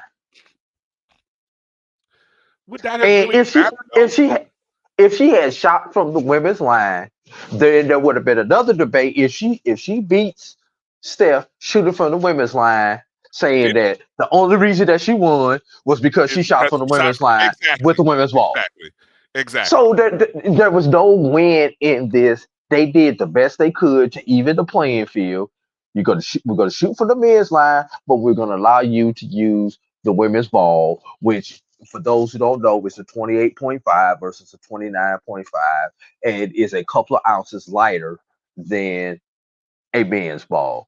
And the reason I can say this, having coached women's basketball, when I pick up a women's ball and I would try to go through some shooting demonstrations, all my shots initially were long until I adjusted to the weight of the ball because the ball is lighter. And then after you go through a whole basketball season coaching women's basketball, and then you pick up a men's basketball, all of a sudden everything that you shoot is short because the women's ball is lighter. Right. Yeah, it's slight, but it's slight enough where it alters your shot. But it's not saying that you can't adjust if you know how to play ball. But they did the best they could. Yeah, it wasn't like they say, let's have a dunk contest so we can lower the rim down to 9 feet for. No. Right. And so it just speaks to that culture and that permissive attitude or that era of hate that we're dealing with. And that's really it's really been a theme. It's been something that I've been noticing for the last week. For this last week. This image triggers people. This image triggers people, Drew. People hate seeing love. Now, granted, she's a superstar. And he's a superstar. And he's a superstar at his level in his sport. And people hate, there's like, these Swifties coming into the world of football. Probably the greatest thing that has happened to the NFL. Now see, that'll get a lot of hate because a lot of people swear that it was Usher's halftime performance that brought all these Super Bowl record numbers of eyes to the TV screen. And it's a combination of both. With no disrespect to Usher Raymond, he's not Taylor Swift. We've had some great halftime shows over the last 4 years. There's a great piece that Roy Wood put out, a comedy skit about the Super Bowl halftime shows being really black over the last 4 years. It's like, it's a funny skit that he did on one of his recent stand-up shows about how the halftime shows have been really black and they may never be blacker than what they've been over these last 4 years. It's funny. But the Super Bowl numbers were, were outrageous. It was the most watched television event ever, which I didn't think was possible in this day and age. I didn't either, because there are so many more people with which is why more options. Which is why, Edwin, I made this comment the greatest thing that ever happened to the NFL football from a marketing point of view, yes. Taylor Swift, along with everything else. Let's think about this, Edmund. Less than 10 years ago, people were shying away from football, especially females were encouraging their young boys not to play football because of concussions. Yep. Now you've got all those people starting to migrate back because of why? Taylor Swift and Travis Kelce. Yeah. Beautiful marketing. Whether it's playing, whether it's not playing, but the byproducts of it, the NFL, Roger Goodell could not have planned anything better from a marketing point of view. Last year's Super Bowl, 115 million people watched it, right? This year was 123. Now, all things are comparative. Last year you had Kansas City and Philadelphia. Philadelphia's a pretty big sports town, pretty big market. Yeah. You had a pretty big halftime show last year, Rihanna, right? And so and just looking at what was different from last year to this year, a new fan base was introduced to the game. A new fan base wanted to watch the game. Now, I know Usher had a great performance, and I know, hey, great, the Sonic Boom was there. But the one thing that was different this year, besides it being in Vegas, was Taylor Swift. But saying that, and I'm a hater, or saying that I'm a hater towards Usher. Or here's one better, Drew. Let me talk about the hate. And I'm gonna call out some of my FAMU people on this one. Because instead of just appreciating the fact that Jackson State got a chance to shine on this stage, you know what us Rattlers did, right? Boy. Oh, we instantly went to social media and pulled up videos from my favorite Super Bowl of all time, which the Indianapolis Colts won. But it was the Prince halftime show. And the Marching 100 performing Purple Rain with Prince. I mean, the halftime show had barely even finished, Drew. And all of a sudden, Rattlers had started posting, good job by Jackson State, but it still wasn't better than this. Why? Why do we have to do that? You know something? I give that because that's that swag in us, Brian. That's that swag talking trash in us. Because Grambling has an argument, Fairview has an argument, Southern has an argument, Jackson State has an argument when it comes to these Super Bowls. And all have performed in the Super Bowl at some point in time. So, and those are just the ones I can think of off the top of my head. There may be others. And you were going to get that no matter what, because if that had been the 100 in there, you'd have got the same thing from Jackson State or from Southern. So I could live with that because that's just us going back and forth having swag fun, bro. Yeah, but it speaks to this overall theme that I'm noticing, how we no longer just appreciate greatness. We don't appreciate greatness. We don't appreciate excellence. We're quick to jump on it with negativity. Right? The Chiefs won back-to-back. Third Super Bowl in the last, 4 or 5 years? Five? Right? Yes. We already are ready to tear them down. Yeah. Pat Mahomes has become the villain. And then what happened, unfortunate incident with his dad did not help. Right. Oh, we'll find a way to tear this down in the offseason. We'll find a way. And it permeates into our HBCU sports. I mean, Jackson State has probably been one of the most dominant programs in women's basketball over the last 5 years. Right? And, Southern beat them last year. But, man, if you say anything even semi-negative or what might be perceived as negative, like they recently played a game, Drew, at Jackson State. Jackson State had a 17-game winning streak at home.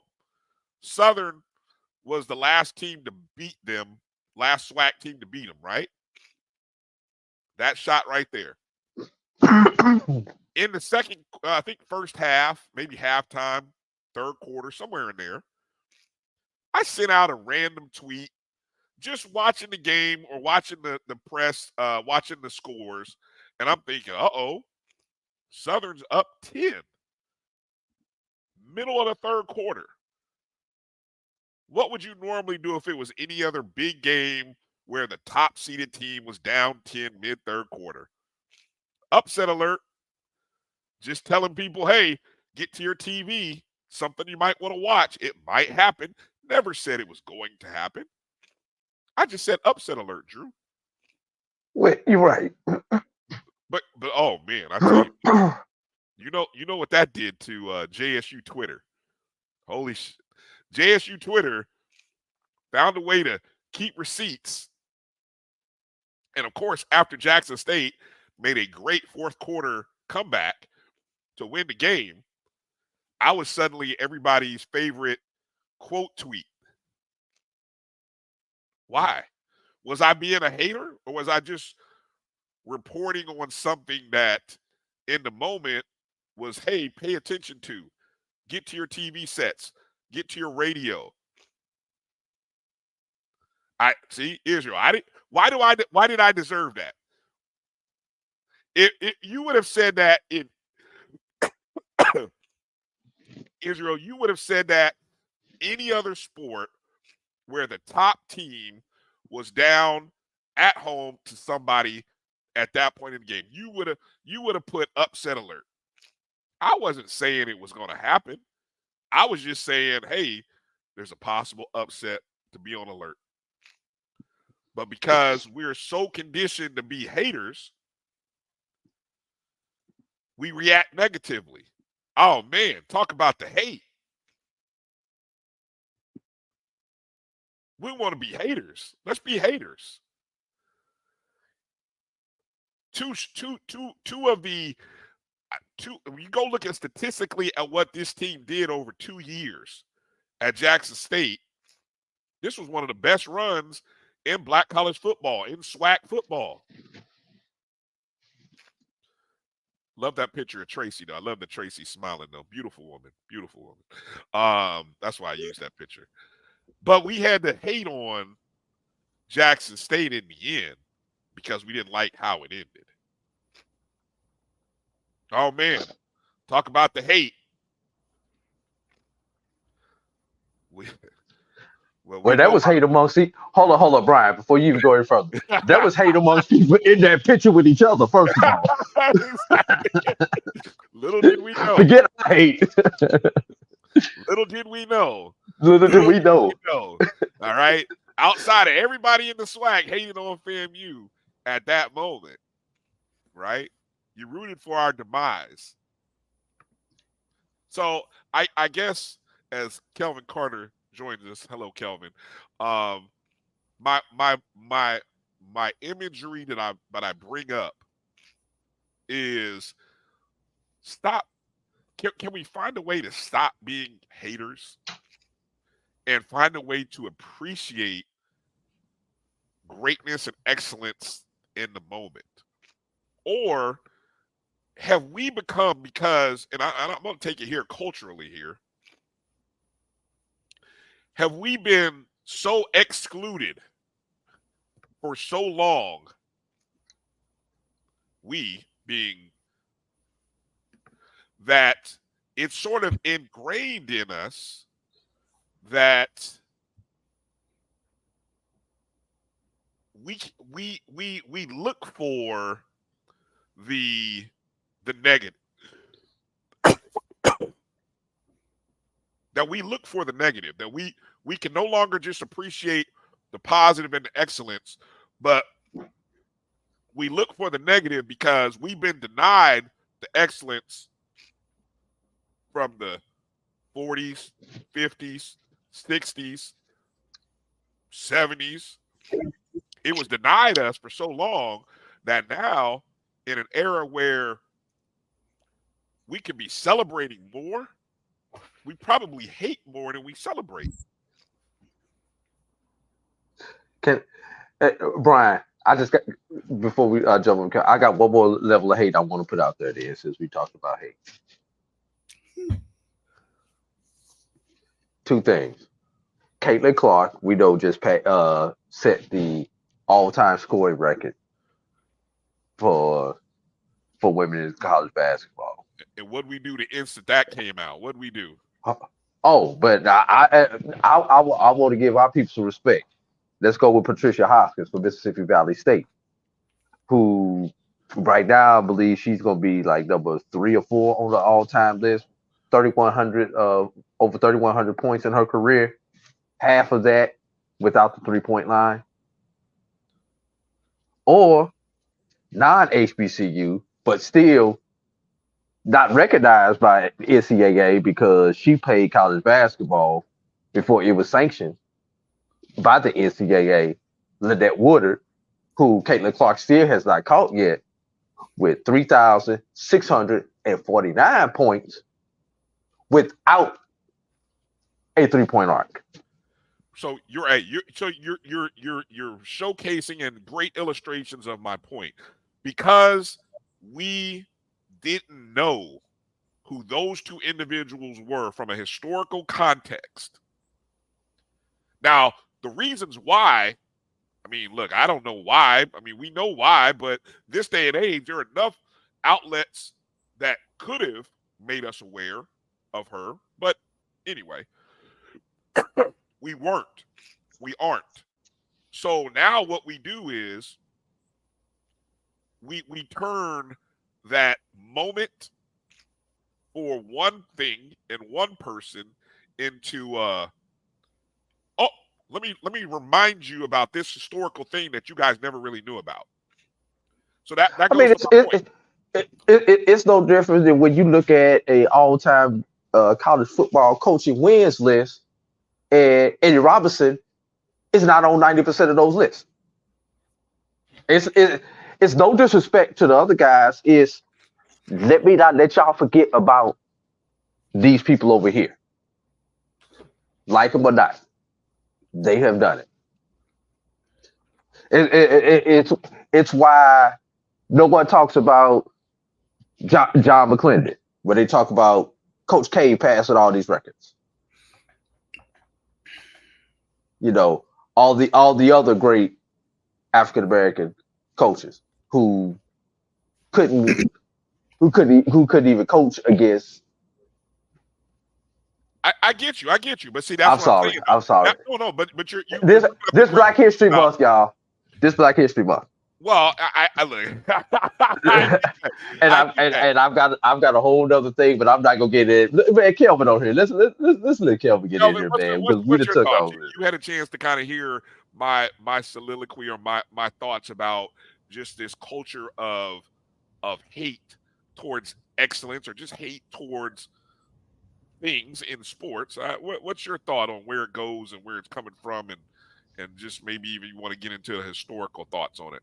Well, I think, and I work with high school kids on a day-to-day basis, coaching high school basketball, and the temperament of it's really interesting. I think my parents are HBCU grads, graduated from Alcorn State University, and I do agree with the strong sense of pride of where you went to school, but it's hard for me to phantom the amount of hate around if one of us does better than the other, especially if you get into the other market. And I think we saw it at its highest during the Jackson State component when Deion Sanders came. And I said, well, they have to have two teams to play football. And they have to have all of this exposure lends itself, for better or for worse, toward a greater understanding of the platform. I live in Missouri. Drew knows this. I live in a place where I was sitting in a Super Bowl party, and they were like, Carter, who's that band?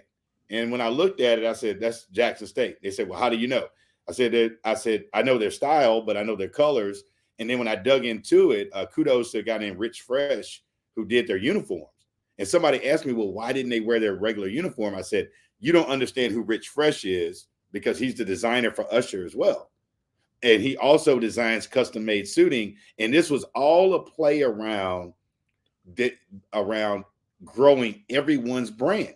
So I was on the phone with a friend from DC, and they said, well, I'd love to see the impact numbers from the Super Bowl performance of Jackson State. I said, listen to me.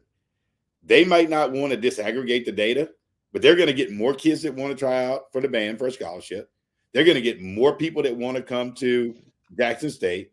And the one thing that I really love about the HBCU culture right now is even in spite of our facility challenges, our housing challenges, just because of where we are in the country right now, it just would make you glow to see Jackson State on that stage.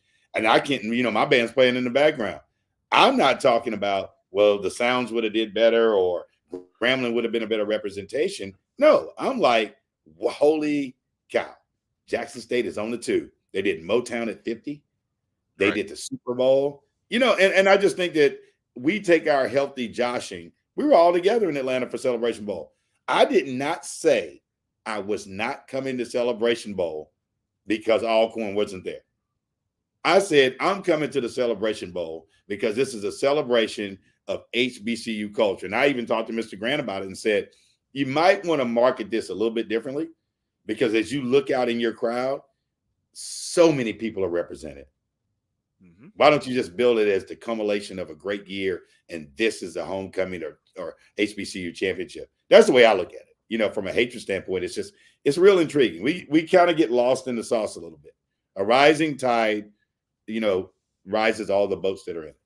So, it's just, and it's Black History Month. The Lynette Woodard piece to me, Drew, it's one of the most fabulous things I've ever seen in my life. She played with a men's ball with no three-point line, and they don't mention the lady's name. It's the craziest thing ever. But again, Kelvin, hold on. It's the NC. Look, the rule. It's the NCAA record that she's breaking, right? So, but not the AIW. But hold on, I've got to throw one more thing on that Lynette Woodard. 3 years. 3 years. Yeah. That's just like Pete Maravich. Don't score records Pete Maravich set with no three-point line in 3 years. Right. Well, I think, Drew, here's what I'll say. I think you can use all things to bridge a gap.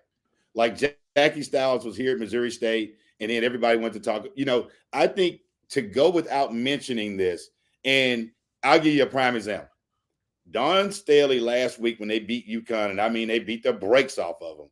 She had a chance to throw a real shade and dig on Gino at UConn. Instead, she took the other road and said, I would not be here. This program would not be what it is if you didn't do what you did and are doing at UConn. Yeah. So I think in terms of that hatred, if we would take the opportunity to build one another more, strengthen one another more, then there would be more opportunity. And that leads me to what I was thinking about with our football. It's like, at what point do we say our football is what it is, our bands are what they are, and package it as a total experience? It has been so unnerving trying to watch SWAC basketball. And Drew and you and I talking about this. Yeah. I'm like, why not? So nobody has the rights. So now Drew has to stream us on YouTube. Starts with 28.50. And I'm like, you're fighting over nothing and you're losing everything. But this goes back to that's the quote of the day. That's the quote. That's the quote of the year right there, Brian. You're fighting over nothing and you're losing everything. It's the weirdest thing ever. Bottle that. I haven't seen one. I'm trying to watch the game. I'm on the phone with Drew. Like, Drew, can I watch the game? I'm tired of watching Morehouse. We cover Morehouse and Edward Waters. I'm like, well, can I see? And finally, and then people get mad. Oh, they were on TNT with Hampton and Howard. And I was like, well, dude, the other night I watched Bethune-Cookman and I believe Florida A&M on ESPNU great coverage, great film work. And I'm saying to myself, I said, at a minimum, can I just see my team? Can I just see 8 SWAC team? You know, it's not that hard. Alcorn So was on Drew tells me. YouTube. Alcorn was on YouTube. I was watching it. I'm saying, why do it? I'm just saying this, Brian. Oh, okay. It's so challenging. Oh, the first week of SWAC play, everybody wanted to see their team, and SIDs are streaming the games. Yes, yes. Can we just fix it to where, hey man, hook in with BCSN, hook in with a local partner, do whatever it takes. I shouldn't be like, man, I can't even watch my game. It's the craziest thing. Yeah, well, look, they have a television partnership. Really? Signed. They do. They with do. Who? They have a primary deal with I may get the technical jargon incorrect here, but they have a primary contract with ESPN, and I believe they have a secondary contract with HBCU Go. So, Brian, do we get held hostage in this though? We do. Oh, okay. We do. Okay. Because unlike other conferences where all of their games are being shown on, for example, ESPN Plus, or even the CAA where North Carolina A&T and Hampton play out of, all their games appear on Flow Sports. Every conference game. What you have is schools aren't produced. Well, when you're not set up for ESPN, and if HBCU Go isn't pulling in your feed, which they aren't, right? The HBCU Go is not pulling in the feed. So what you get is the Wild West, where you get Jackson State charging you $20 to watch one game. Like, if I wanted to watch the game, it was $20. That's admission. If I wanted to watch the men's game, $20. Or I could pay for the year-long pass, which is $75. I don't want to give Jackson State that much money. Love y'all, JSU, but I'm not giving y'all that much money. FAMU charges $10 for a month. But I got to pay a month. Well, what I'm getting at is, and I think this school has something. Drew and I talk about this all the time.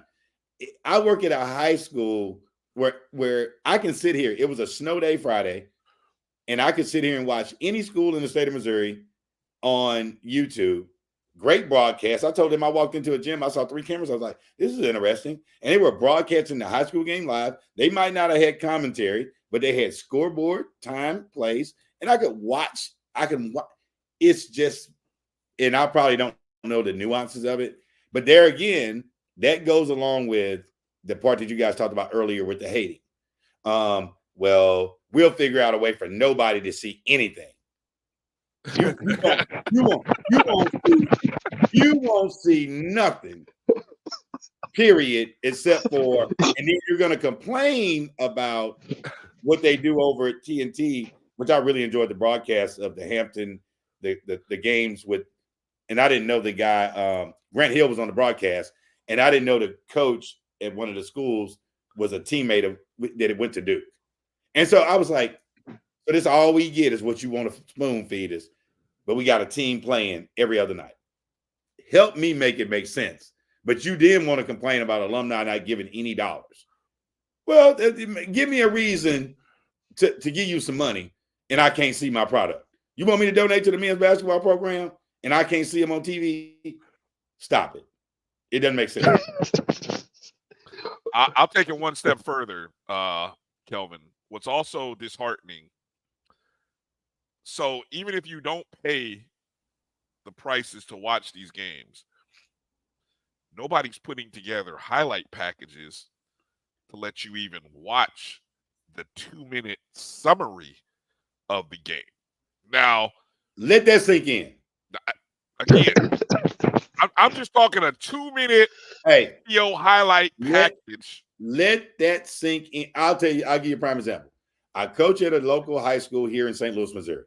We don't have the best basketball players, and we don't have the worst basketball players, right?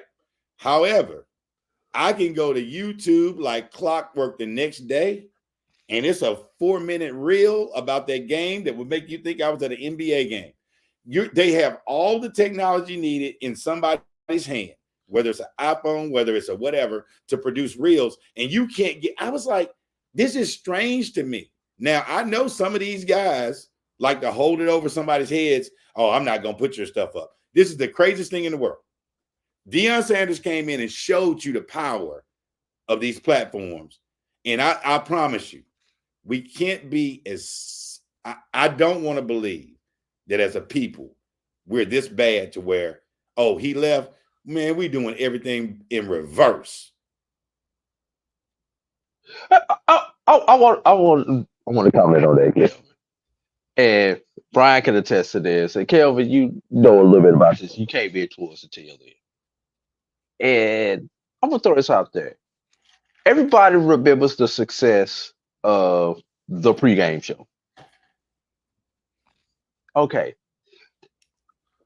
3-4 years later, what everybody forgets now, the pregame show was actually started pre-prime. A lot of people don't remember that. They partnered with Jackson State at prime because it was just a show just to cover Jackson State. And Jackson State Athletics started by a couple people who we happen to know, Charles Bishop, Neely, to cover the institution that they love. They happened to get the big fish, Coach Prime. And we watched what started off as a podcast for Jackson State people grow into this national platform. And yeah, we had something to do with it. At Black College Sports Network, you know, we were with them from the ground. Dr. Cavill was one of the people who helped to create the concept. We produced those early shows at the Black College Sports Network, and pretty much produced a lot of the pregame show until Coach Prime left and went to Colorado. And it has taken a life of its own since leaving Black College Sports Network and going off on its own. I'm not talking about us Black College Sports, but we haven't seen what this media could do if done right. If you bottle this up, why is it that no other school has been able to bottle this up and do something similar? Drew, I'll be honest with you. I talk with my group so much about it. It's the hardest. Like Dr. Cavill is asking the question right now. Where's the money to do all these things? We're not talking about things that cost money. I'm talking about low-hanging fruit. I'm talking about the things that are. You have a kid that's on scholarship right now that needs. Pre-game show started off with a couple iPhones and a couple iPads. Man, you have Canva. You have what's the name of the new one, Drew, that we're using now? Gipper. Hey, Go Gipper. These people are paying in excess of. You still got all the Adobe products. Yeah, $15,000 a year to have Gipper to put out a flyer, but I can't get an update on how's my men's baseball team doing? How's the soccer team doing?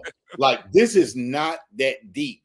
I think some of this goes into, has anybody actually went and asked a question like, hey, can somebody just be my video logist? We'll do something in the cafeteria for you. We'll do this. We can make it work study. I just think at some point, somebody has to say, you don't go from the coverage that we were getting.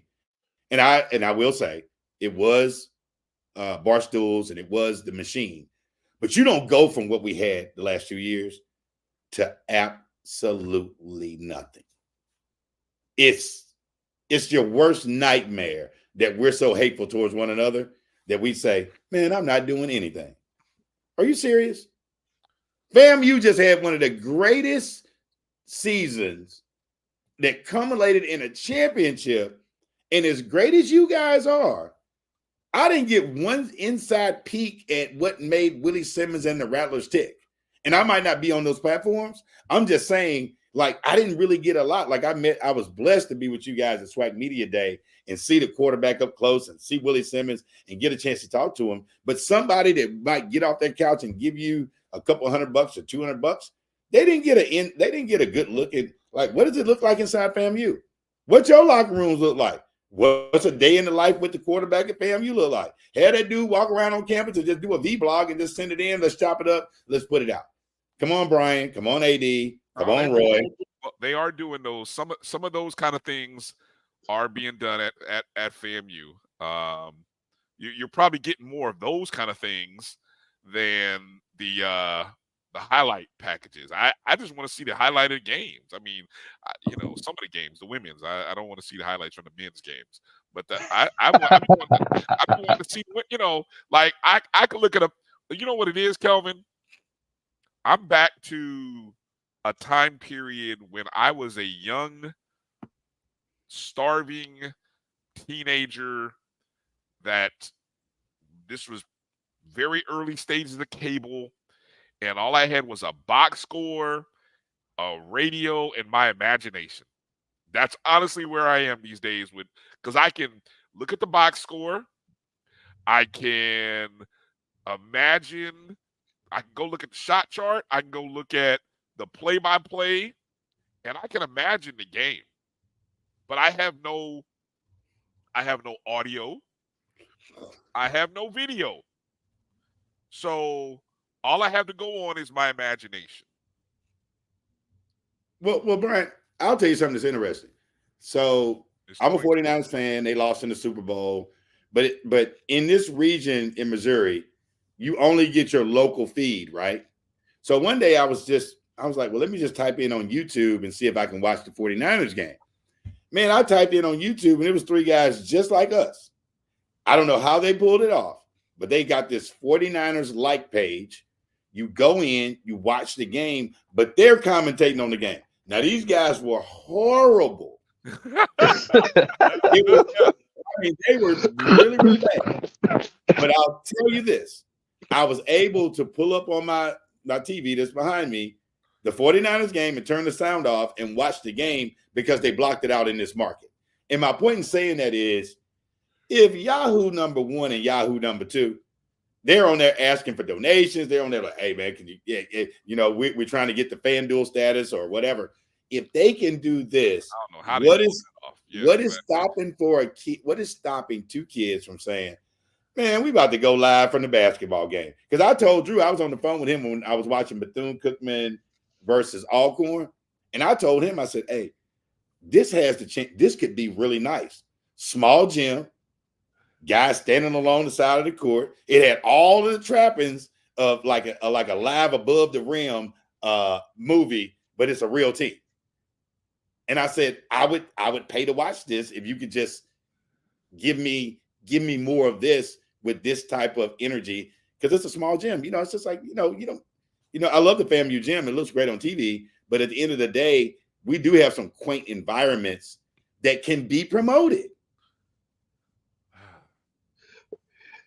FAMU's gym, the Lawson Center, is only good on graduation. That's all Championship ever for. We get it.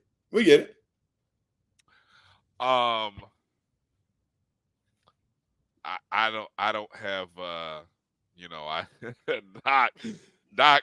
I love Doc. Doc is I've been reading Doc. Doc is the conscience of, like, while we are just randomly spitting out ideas and voicing our frustration, Doc is the sound voice of reason. Okay. You know what Dr. Cavill is right now? And Kelvin, when we used to go to the barbershop, and all the people in the chair, that's us. We the people in the chair just sit up there talking all that smack at the barbershop. And Dr. Cavill, the one with the clippers, cutting everybody's hair like, now y'all know y'all clipping up there. Why he edging you up and everything else. That's Dr. Cavill in this conversation. But here's the truth of the matter. Right. You can't Dr. do that. Cavill Right? knows. There's no reason. You can't just have any random person. You can't have a random person just do that work for free. That's not legal. Think about it, Bryan and A.D. All right, let's put it at a real basic level. I said this to A.D. and A.D. was like, it might not look that good. Every high school in the state of Missouri has a huddle cam in their building. It's not the best feed. It's not the prettiest feed, but I like the feed because I love basketball from that angle. And guess what? Every game streams for free. Now, you can call it illegal, but if you're telling me a grandmama from Florida can watch their baby play in St. Louis, Missouri on Huddle for free, and I'm begging my school to put it behind the paywall, and they were like, we don't want to do that to our people. I was like, shoot, you're going to ask me for some fundraising dollars anyway. Charge the people $2 a game. They going to pay it. But I'm just saying there are so many simple things we can do. Why do we have a mass communications department at Alcorn if we're not going to produce nothing? See, no, now see. Uh-oh. Uh-oh. Oh yeah, don't go there. Now you start getting into. Where you go, Drew? What happened, Drew? I know you. Drew, you at the day. Hey, Drew, you at the Holiday Inn Express. I know you got a good sleep last night. So I'm just saying. Kelvin, what you just said makes so much sense, but and this is where Doc can chime in again on this. There are so many different dynamics on why we can't do something that makes sense to you and I. Because academics and athletics, just because under the same umbrella of XYZ University, don't mean they have the same common goals. Well, I'm gonna tell you what's honest, Drew. I have a fraternity brother whose daughter goes to the University of Missouri. I'm vehemently against our kids going to those schools, but he said, well, Carter, you couldn't argue with the fact they got one of the best schools of journalism in the country. I was like, oh, okay, well, that's all right, good. So I saw her during Christmas break. I said, what have you been working on? She said, I've never been to a soccer game before, but it's a part of my assignment in the School of Journalism. I have to cover soccer for this period of time. She said, I got my own camera, I got my own computer, and I got to go out here and do a broadcast from this soccer game. I said, really? And she said, yeah, and it's got to be kind of good because it's going up on our platform. And all I'm saying is that I had this conversation with Alcorn. It was really, really interesting that they said all they want to do is the football game. I said, well, if you tell them in order to do the football games, you got to do 5 soccer games, somebody going to say, I'm going to go do this soccer game because I want to do Saturday. Because, the highlight of the week at HBCU is the football game. Right. Football game. You got soccer, you got volleyball, you got all these things going on. I just think that the student body is a lot more engaged than some of us want to give them credit for. Yeah. Hey, Brian, here's a concept.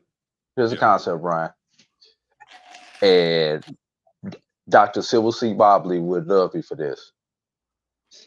If you took the SBI professional development model and applied it to what we do here from a journalistic point of view. And yeah, I think you know where I'm going with this, Brian. You know how we had the model, and those rattlers who are here who understand that SBI model, where the students ran everything as part of their grade. Mm. We ran all the different companies, and we ran it from each different division had a CEO, a president. You had your vice presidents. Now it wouldn't need to be that elaborate, but your executive producer, your producer, that same type of model. Except on the sports journalism point of view, Brian. I think with the faculty advisor overseeing each of those things. The biggest disconnect, and I know people like to talk about media rights, is the biggest disconnect in Black college athletics.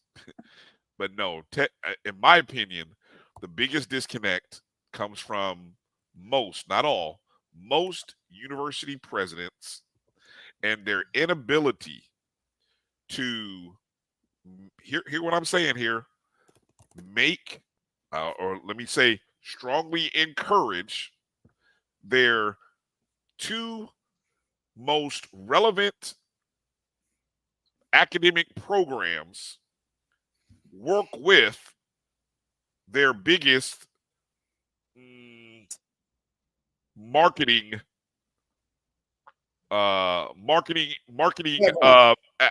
platform, which is athletics. The inability of universities to take their communications / journalism schools and their business schools and have them work with athletics. I mean, conceivably, all the heads of these colleges or whatever are probably vice presidents or deans, right? So they work underneath who? The president of the university. So the president's inability to bring these three groups together into a room, into a meeting, and say, how can we all work together? How can my renowned journalism department and my esteemed business program helped our university's beloved athletic program? I don't have to be in the room for this conversation, but guess what? I want you guys to be in this room, so I'm leaving. And I would like a report next week on how we make this happen. That's the biggest failure that is happening at Black colleges and universities, I believe, right now. Hey, and Brian, here's what's interesting. This is all while, I'm going to tell you the truth about it. This is all while they're they're taking great advantage of all the nursing students, all the students that are in the schools of physical therapy, PT schools. That all the while, all your student trainers, all these people that cover all these events, they're getting all of these great things. Now, Dr. Cavill just made a point. Alcorn State University has been shorted somewhere around the number of $256 million in state allocated in federal funding via the U.S. Department of Agriculture, because Mississippi State and Alcorn State University were supposed to function in the manner that they were supposed to function. Now, we've always done more with less, and I believe we have to move past that mindset of I've done more with less, and that's just the way that I'm going to work. And we need to be demanding our dollars, and all while we're still working. And this might be a conversation that might not be a BCSN conversation, but I told somebody today, I said, this is rather intriguing. The state of Mississippi stole, and we do this, I think, across HBCU land. We had all this conversation about Fred. 2 years ago, we was trying to get rid of our president. They was blowing a whole bunch of smoke internally. And the state legislature has literally stolen $256 million. That's not including interest from the university. And I hadn't heard a peep from nobody. But there goes that hating, Brian. Like you said, I want to bash AD and Bryan, the football coach and the athletic director, because of the conditions of the locker room, all while understanding that this is a byproduct of being underfunded. It's kind of like, why don't we go up to the Capitol and get in some shifts and really get after some people about Drew's got a legitimate complaint at Alabama. I'll tell you this, and we can transition. It's interesting to see the difference in how they treat Alabama State and Alabama A&M and how they treat Alcorn and Jackson State. And they're all state schools. Alabama State's facility is fabulous. I mean, they still have work to do like everybody else, but their gym, football field, second to none, restaurant, all these things. And I said, this is very interesting. Jackson State and Alcorn? Oh, no. They over here. We're not giving you one damn dime, and we dare you to say anything about it. Let me ask this question. At what point, and this is, I try to keep things in simple terms and simple thoughts here. At what point do all these, and it's not just what's happening in Mississippi, but it's happened in Tennessee, it's happened in Florida, it's happened in North Carolina, Georgia, Alabama.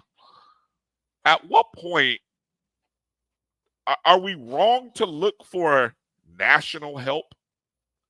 I mean, I guess you can't make the legislature. You can't make a state pay what they owe. Here's the problem, Brian. Hold on. Here's the problem.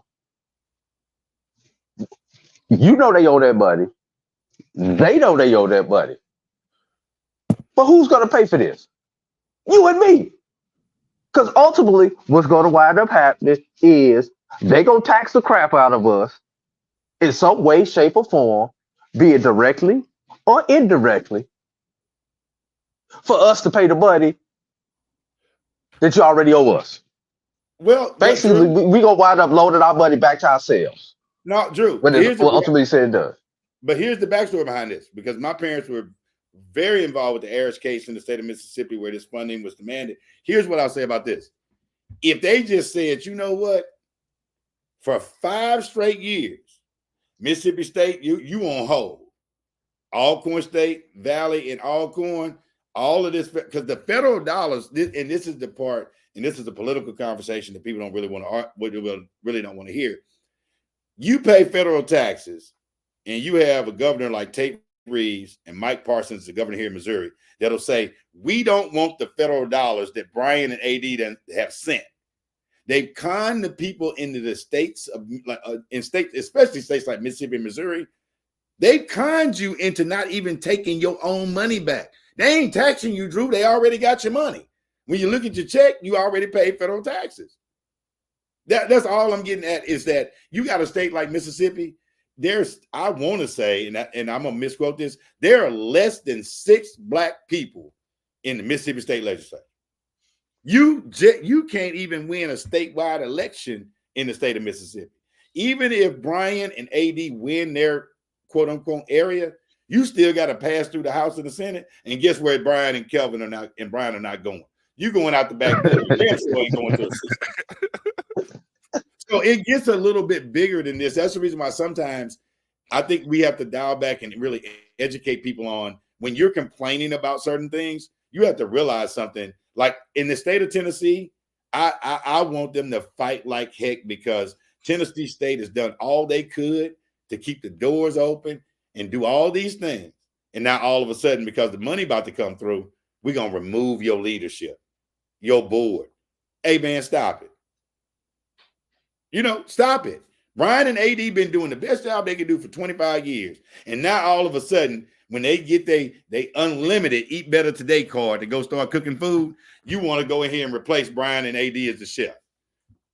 Oh, man, it's something that we really have to discuss. Yeah. Wow, that's a good one, EA. Where do you think Gatorade came from?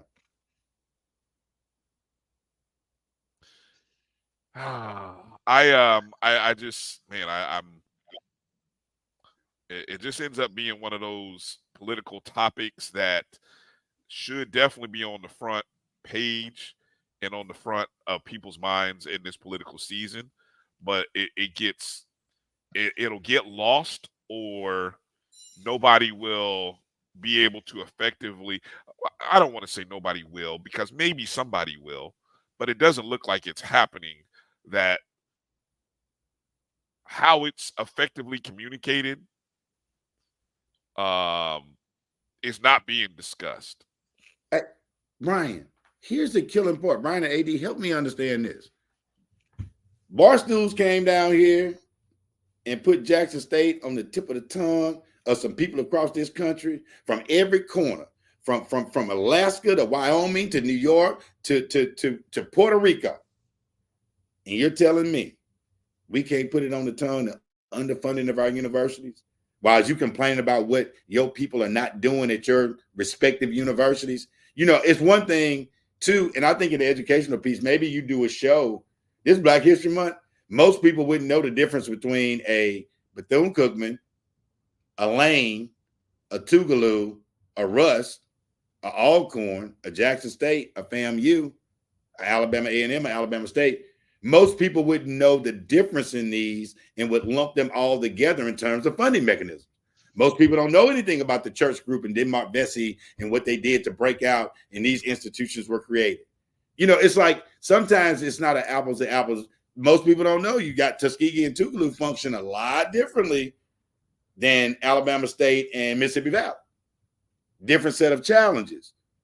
But if we don't put that out there to help that understanding and be a vessel of education and empowerment, why can't two messages go on at the same time? Yes, we want to have a great football team, but yes, we need to be at the state legislature, letting them have it as many times as we can. It's a great point. It's a great point. The question is, who can we get to lead that charge? Who's gonna lead that initiative? Who's gonna lead that?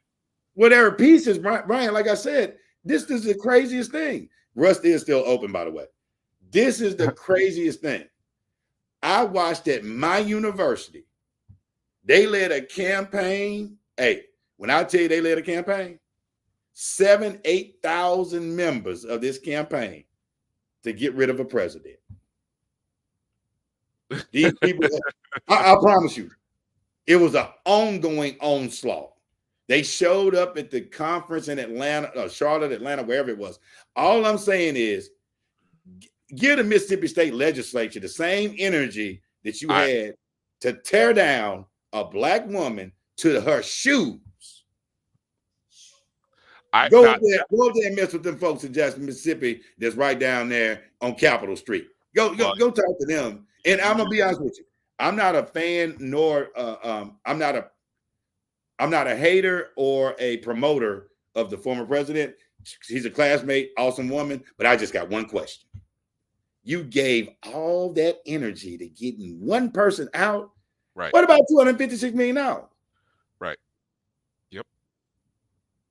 Now I agree with you, and I have said that on my other show. Same thing to Rattler Nation, to say Rattler Nation put a lot of energy into making sure that our AD knows who we want, right? And I said that same kind of energy needs to be turned towards what? The politics in the state of Florida, to make sure that Florida A&M gets the money that it's supposed to get, or that let's just say the right person is voted into office this upcoming year. I've said that very same thing. We can turn that energy. We can have that same energy and passion for those instances. And I'm glad you spoke on that at Alcorn, because that's that same kind of energy that, many people outside of Rattler Nation had thoughts on from the outside, but inside you knew. So yes, you can have that same. You just got to be able to turn that same kind of passion. Well, you got people. I'll say this: for as many people at Alcorn that I know that like the football team, there's just as many people that are passionate about a lot of other things. And I think what we don't do as often as we need to is really speak to that audience about what are the other passions at Florida A&M that you guys are passionate about. What are the other passions at Alcorn? Like I said, once upon a time at USDA, you couldn't beat that. In Florida A&M is still a agricultural and mechanical school. You're a land grant institution. You're receiving these funds. What's going on down here at FAMU? Like FAMU is a gold standard. Most people don't. I mean, you guys are grads, right? But when I was growing up, it was like you heard FAMU, and it's just like it's gold standard. And most people might not feel that way about it, but I went to Alcorn. But when you talk about, I just went to a young lady's book signing. She wrote a book called HBCU Made, and she's an NPR host, and she's from Winston-Salem, and she chose Winston-Salem. I mean, she chose to go to Howard for name brand recognition. And she said her choices were FAMU and Howard, although her entire family went to Winston-Salem. So it's one of those things where you have to maybe broaden our horizons around the show content and say, especially in the off season, what's going on at the university other than football, baseball, basketball, blah, blah, blah, and how can these universities be supported? Edwin, I agree with Edwin's statement about what makes it simple about having a villain, having somebody to rally against. It sounds like you had that case there at Alcorn. You had a villain. You had somebody to rally against. You had one thing. Look, I'm going to ask you to do one thing. Don't ask me to do multiple things because then it gets confusing. Ask me to do one thing and make it one thing that I'm really passionate about. And we can do that. I can do that.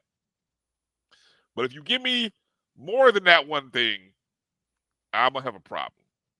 I may not be able to concentrate on doing more than one thing. As lazy as it sounds, it's true, because I got all these other things going on in my life. But you give me one thing, I can concentrate on one thing. And that's what has to happen. That's what has to happen. Sad, but it's just where we are. Sad but true. Sad but true. Sad but Well, true. hey, Brian, this is interesting. There's a comment on here that's really good.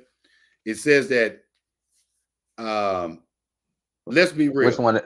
No, it's a comment around we still have black folk who have never heard of HBCUs until prime, and that's downright ridiculous. Let's just be very, very clear. If you really, really think about this, I don't know how all of you were exposed to your HBCU and why you went. I work here in St. Louis, Missouri. In 2024, we're about to load up a bus of 150 students to take them on an HBCU tour because they didn't realize there was more than one university in their college, in their town. Everybody in St. Louis, Drew, knows about St. Louis University. Harris Stowe is right across the street. And the kids asked me, Mr. Carter, what is that? I said, that's Harris Stowe State University. What's that? I said, it's an HBCU. Oh, we didn't know we had one of those. And they've lived here, and their parents have lived here. So it isn't far-fetched. I grew up in the country. So if a black person went to college, they either went to Russ, Valley, Jackson State, Alcorn. Because we had a Wesley Chapel church in Meridian, Mississippi, and they actively came recruiting people that went to the church. You get what I'm saying? And my dad grew up in the Mississippi Delta, farmland central, straight slavery over in that joint. He said, man, it's either go to the silo or go to Alcorn. My daddy said, I'm going to Alcorn and I'll be in school for 4 years while y'all picking cotton. So it's just got to think about why somebody would be exposed to something versus why they wouldn't. And it's not a bad thing that we don't know, but I charge people to say it's Black History Month. If you don't know, I'll give you a front. Whoever's on that said that about people don't know about it, go to your high school that's in the district where you pay taxes and walk in the counselor's office and see if they have an HBCU pendant on the wall at that school. Just go on in there and look, because you pay your tax dollars. Go to Shelby County, Memphis High School, Atlanta Public Schools, Houston, Texas, and see if I walk into Houston ISD where they was trying to ban black books, is there a Texas Southern and a Prairie View pennant on the wall? Or is it A&M? I don't know your other things. Sam Houston. UT. Texas, yeah, University of Texas. Holler back on that one. Hey, Kelvin, since you keep bringing up Black History Month, and I've got to ask this question. I'll ask this to both of you gentlemen. How do you feel about, how can I put this without sounding crazy? When you get asked, you get asked to do something for Black history when you work for people who don't look like you, and you get asked to speak on Black history or to give your thoughts about Black History Month, et cetera, et cetera, et cetera. Well, I work for a national company that does some sponsorship with the network, and they're very, very, like, we just did our Black History Month program. You know, on one end, on your inside saying, I matter every month. But we all know that it went from a celebration of Black History Day to Black History Week to month. But here's what we got to really understand. In the current construct of K-12 education, that's kindergarten to 12th grade, if we did not, now more than ever, if we did not have Black History Month, the way that they have the reading and the curriculums constructed, unless I had an Uncle Bryan or an Uncle A.D., I wouldn't know anything about the guys that was Pullman porters on the railroad. I wouldn't know anything about the cotton gin. I wouldn't know anything about invention being the mother of necessity and all these things that came out of our diaspora, because they only really talk about, us being enslaved. Martin Luther King. Yeah, and they want to stop talking about him, because if you listen to his later content, all he asked is America be true to what you put on paper. He talked about economics. So for me, I don't mind talking about it, because I think I have enough knowledge to go ahead and spin it into Dr. King and Malcolm were actually talking about economic progress, not about black, white, but they were talking about, as William Barber said, the poor people's campaign. Like how can a rising tide lifts all boats? So that's, to me, I don't get offended by it, but it's just one of those things, right? It's really interesting. What about you, Bryan? Honestly, the one time that I was asked to participate in something, it was admittedly a bit shameful. It was. I don't know. Let's just say the best thing we ever had.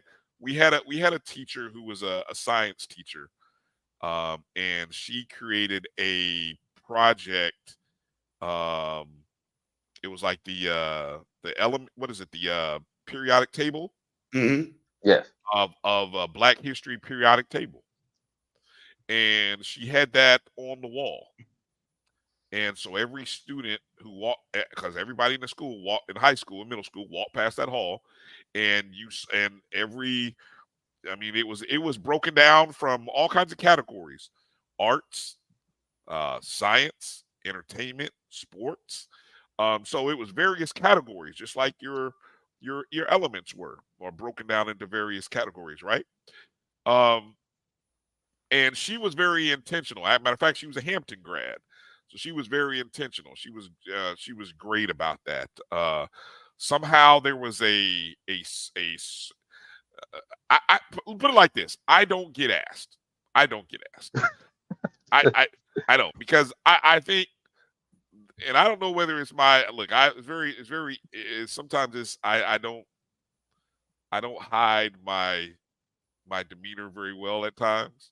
So if I'm uninterested, I'm uninterested. And it just shows on my face that I'm uninterested. And I think the one time, sometime they did something, and during a Black History Month thing, I think I may have gone up, and they somehow it evolved into doing the electric slide. I don't know how the hell that happened. I don't know how a Black History thing turned into doing the electric slide, but okay, I was new to the school, so okay, I did it. But after that, it was like that's what we did. I said, yeah, I'm good. I'm just gonna kind of stay in my room and let y'all figure out what y'all not gonna say to these kids about Black history. So what's your school demographic, Bryan? Oh, it's 30 30 30. 30 Hispanic, 30 Black, 30 white. But probably a very culturally diverse school. Yeah. Well, let me ask you this. Is it culturally diverse or ethnically diverse? That's probably a better way of saying it. It's probably ethnically diverse more so than culturally diverse. Right. Yeah. And that's what I was wondering when you said 30 because in certain areas that Hispanic population, quote unquote, might thoroughly relate more. Yeah. And I will say this. I'll give credit to the Spanish teacher. The Spanish teacher did a very good job of making sure to highlight during Hispanic Heritage Month of highlighting various Hispanic heritage things. But the few they have like one thing that I learned about and I worked in K-12 was I had never heard of the Day of the Dead, and it was really intriguing. This celebration, the Spanish teacher taught me about it, But it was interesting that the Spanish teacher wanted to know even more about our history, only because she tried to, since it's Black History Month, we're talking about this. NBC just ran a whole deal. It was so good, but they ran a whole deal with Rice and Titan earlier. And I've seen it a couple times, but do you know what it looked like to see on NBC just 2 hours ago, that Sunday game between Valley and Alcorn? And then they interviewed Archie Cooley on here. And then I was like, if this is on NBC primetime right now, and since Jerry Rice played for the San Francisco's, it's like you work in a high school, Brian. It's like working your lesson backwards by design. That means you put Jerry Rice in front of the people, Walter Payton in front of the people. I mean, there's some noticeable names. There are many others. Donald Driver, Steve McNair. And when you work backwards, it makes somebody go and say, oh, a lot of thought Walter Payton went to Mississippi State. Nah, he didn't go to Mississippi State. Where'd he go? He went to Jackson State. I know Steve McNair, since he's Mississippi, went to Ole Miss. No, he didn't. You get what I'm saying? It's like, if you work it backwards by design, it opens up another conversation. And I think we actually have way more allies than we choose to access. And I'll give you a good reason why I say that. And this is not a bad thing or a good thing.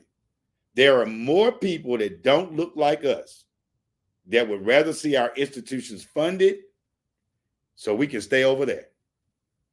And if we made friends with them, we could probably get. They don't really want me at Ole Miss. I'm gonna tell you that now. They don't. They don't want you at the University of Florida. They don't. But there's some people that would unless you can run the ball or shoot the ball. But they don't want to give you. They don't want to give you the same. They don't want to give you the same equipment, the same support, same labs. Right, and that's the problem. That's what I'm saying. But I think that there are people that, if you thought about it, just take the hateful nature of people, right? Like, hey, either a bunch of us gonna come over to your house, or you can make sure we get what we need for our house. You know what? I think I want AD and Bryan to have everything over there, because we do not want those guys over here. And I think Kelvin, it's that family member that's coming to town and they call you, can I crash on your couch for a couple of days? Nah, bro. I got a reservation for you down at the Holiday Inn. I'll go ahead and pay for you to stay down there for a couple of days. That's what it is. Yep. And I think that that's what we have to engender more of those conversations. And I think that's what our parents and our parents were a little bit better at. They understood. I always tell people this. They tell the story of Tulsa, right? There's no way Tulsa functioned without some engendered kindness of some people that didn't look like us, because the supply chain wouldn't have worked. If you just think about Tulsa, Oklahoma, they burned it down, right? But somebody in the Tulsa group had to have some allies of other people to allow everything to flow. We didn't have no boats. We don't have no transportation. And this is Tulsa. So when you think about it, we kind of maybe look at that same approach with our institutions. Maybe we start thinking about, like, you know what? Let's figure out if somebody's willing to help me just so I'll stay away from them. It don't make it a bad thing. All right. Well, Brian, we've kind of gone down a rabbit hole for the last hour that we wasn't intended to, and we about to run out of time. So. Yeah, I wanted to bring it back to sports as I'm sitting here trying to find where I've seen you guys in the chat room just posting about the Cactus Jack HBCU baseball thing going on. Well, it looks like defense was optional. Defense optional. Which site is? And pitcher was non-existent. So I'm gonna be real transparent, because I don't know what site is hosting. The MLB is hosting that, correct? Yes. All right. So in terms of the scores and things of that nature, where is that being hosted at? Is this a high-level men's softball tournament? No, this is No, I was just no. You said Alcorn playing. Swag. This is swag baseball. Swag baseball. Yeah, no. You Swag said baseball opening. Kelvin. Swag I know baseball. what it is, but you opening said weekend. I know, but you said day 3. But you said everybody's out of pitching. Yeah, you said defense was optional. I was just asking. Don't get mad at me. Don't shoot the messenger. You know, on day 3, nobody has any pitching left, Kelvin. Why is that? Why is that? That's great. Because we don't fund our baseball team. We fund them at the same level as everybody else. In the SWAC. Hey, I guarantee. I'm gonna tell you something that's interesting. I bet you might not find 4 people that look like you and I on our baseball team. They might look like you and I, but they don't. They may not talk with the clarity that you and I do. They may have Dominican or Hispanic dialect. Bryan and A.D. Yes. This ain't gonna blow your mind, but this is just a little fast fact. The guy that's sponsoring this tournament is a graduate of Lutheran North High School in St. Louis, Missouri. He's a person that if you wanted to talk to about, because he's a baseball lover. If you wanted to talk about the exact thing you just said, we got a challenge around fully funding our baseball program. You need the ultimate tax write-off. Let's sit down at the table and talk about how we can create a fund or a backup fund that you get a great tax benefit while ensuring that this great baseball continues. Let's just be real. Kelvin, I'm going to take your problem one step further. Can you name a starting 9 of African-American baseball players in the major league? All 9 positions. All 9 positions. How are we going to do that? How you going to give me? Can you give me 9, not blacks, 9 African-Americans? How are you going to do that? I go watch the Cardinals there. I'm about to watch 82 games in here. And if I find a Negro, he going to be giving me a beer. Hey, there's no more Ozzie Smith, Vince Coleman, Willie McGee's. Yeah. Daryl Strawberry, Dwight Gooden, Eric Davis, Meridian, Mississippi native, Dennis Oil Can Boy, Jackson State University. I just want to, got to throw that in there. Hey, you sure can't find a black catcher.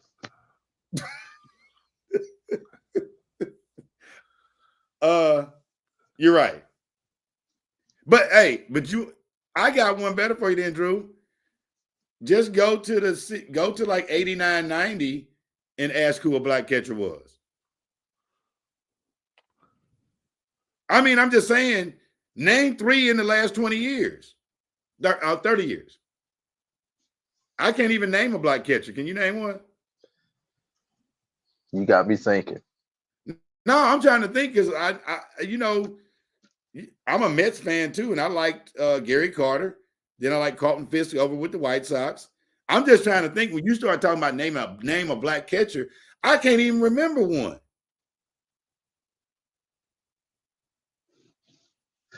I'm dumbfounded. You got me thinking now. I'm dumbfounded on that. I can't even remember who had one because, like, if you think about the position players that we really like, which are Eric Davis's playing a great outfield. Now, I'm gonna tell you what's interesting. Ray Langford told me something about this baseball piece that was very smart. He played for the Cardinals. He said one of the reasons why they shrank the pool of African-American players gets so small, he says when you show up in the box, when they're getting ready to put you in positions, he said they limit all the black players to a space which only has 3 positions, right? So if all of the black players go out to the outfield and they don't let them, because he said every black player that he knew from Strawberry to Eric Davis to all these guys played multiple positions in baseball. But all of a sudden, when they get to the majors, because you got to think about it, at one point in time, the Jackson Mets had Darryl Strawberry, Doc Gooden on the same team in Jackson, Mississippi. And this was before the Braves took over the organization. Charles Johnson, okay. We got our one. Yeah, that's I'm just asking. Who did he play for? He The played Marlins. He played with the Marlins. Yes, I do remember him now. Kador. Roger Cador, legendary coach at but Southern that's what University. you said he played for the Marlins? Yes. Wow. Okay. That's intriguing. So we got one black catcher named out of us three talking, and somebody had to chime in. In the last 30 years. And it took somebody in the chat to come up with it. Well, I'm not gonna lie. I did a Google search while you guys were chatting away, and that's the thing that came up. So whoever was in the chat, they probably did the same thing that we did. They said, hey man, they had to type a long time, B. Hey, Brian, did your computer start buffering? No, it didn't. I managed to survive it. Y'all are funny. MLBBro.com. That's a good site. That's a site. Major League Black and Brown Major League Baseball players. MLBBro.com. You said that's the name of the site. Yeah, bro, that's the name of the site. MLBBro.com. It's a wow. Hey, it's a great. Hey, it services a unique market, focused on highlighting Black and Brown players in Major League Baseball. Well, you know what, Brian? You actually hosted somebody that was on the show probably 6 months ago. Yes. That was a baseball guy he was fabulous. I loved the tournament that he was putting on, the hosting. You know, I just, the baseball is interesting. Charles Johnson, a 4-time Golden Glove winner from 95 to 98. And I think the Marlins might have won did they win? They won 97. Yeah. 97. 97. Yeah. So he was, You know, they win, they sell the team. They win, they sell the team. That's what the Marlins and they ain't won again.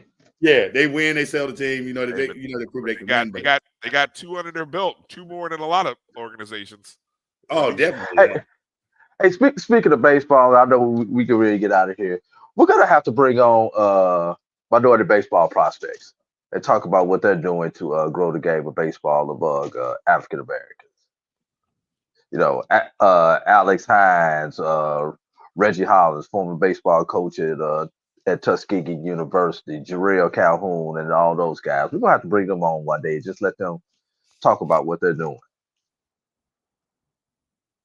Yes, indeed.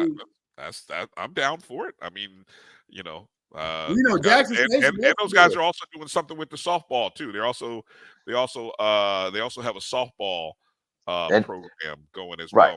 I mean, they were there in Houston this past weekend with Cactus Jack. I know they were in Houston. With the camp. I'm sure. Before we go, since I worked on this basketball thing so much, and damn it, you gonna get it in. Look, I don't care if you guys stay on the show or not. I'm just gonna talk to myself. I really don't care. I started the damn show talking by myself. So if I got to end the show talking by myself, it's all good. But I did want to get this out and put this in because if not, I'll never do this again. I kind of had this little bug to say, when the NCAA released their top 16, which now what the NCAA does is they give you that college football kind of thing where every week they're going to update the top 4 seeds in every bracket, right? And then inevitably what will happen is when it's time for the actual announcement, somebody won't be where they're supposed to be because that's just how things work out, right? So I said to myself, what if we had a top 8 HBCU women and men's invitational tournament? Because the reality is only 2 schools, well, in the case of the women, maybe 3. Depends on what North Carolina A&T does. But 2, maybe 3 will get a chance to play past the conference tournament. True. Right? So what would it look like a postseason invitational? I mean, nowadays they've set it so that the NIT is really looking to, like, the last couple of years, Alcorn State has gone to the NIT, right? Yes. Yeah. This year, don't count on that to happen if Alcorn State is the runner-up again in the SWAC tournament. It's by contract, isn't it? Well, not anymore. They changed it. They changed the rules on it. Changed the rules. What's the rule now? Oh, well, now it's open to anybody. Anybody they want to invite. They don't have to take the regular season champion anymore if the regular season champion does not win the conference tournament. Right. So that's what led me to say, well, to screw y'all. We just need to go ahead and have our own invite, our own invitational postseason tournament. Brian, here's the thing that, and I don't know how the sponsorship piece works. I don't know how any of this works. But based upon our product, and let's just be very, very clear, based upon the performance of SWAC basketball in the tournament, it sounds good when you go, but when you show up, it usually be some molly hopping going on. I think we could produce a really strong product if you did have a HBCU invitational, because there's something that Bryan and A.D know about some teams out there, to where if you did an Elite 8 or a field of 16, I don't think you can get too big, but because you want the product to be really good. Right. But I just think that you could have a really good time with the right location. State Farm Arena in Atlanta, Georgia. I'm just giving a shameless plug because, hey, we love the A. Give me an excuse to get down there. I'm on the plane. Of course. Everything focuses back to Atlanta, right? Yeah. So let's just say we're gonna have this fictional tournament in Atlanta. Okay. And look, save all the hows and all the logistics. So we'll save that for now. Let's just concentrate on the 8 seeds. Yeah, let's just concentrate on the 8 seed. Now, and I'm also saying I don't know if you can double dip. So, for example, if you go into the NCAA tournament, you cannot. You only one postseason tournament. Okay, so this is why you got to have some bubble teams. Okay, so here would be. I'm gonna just do the women. I'm gonna start with the women because I even went so far. Can I make a comment before you get into it, just quickly on what Edwin brought up? And I know Kelvin has to get ready to go. After the championship game by rule Kelvin, by rule Edwin, all postseason tournaments must be concluded before the start of the NCAA Final Four. Right. And I disagree that it won't be well attended. Why don't you think it'll be well attended? Because here, think about this.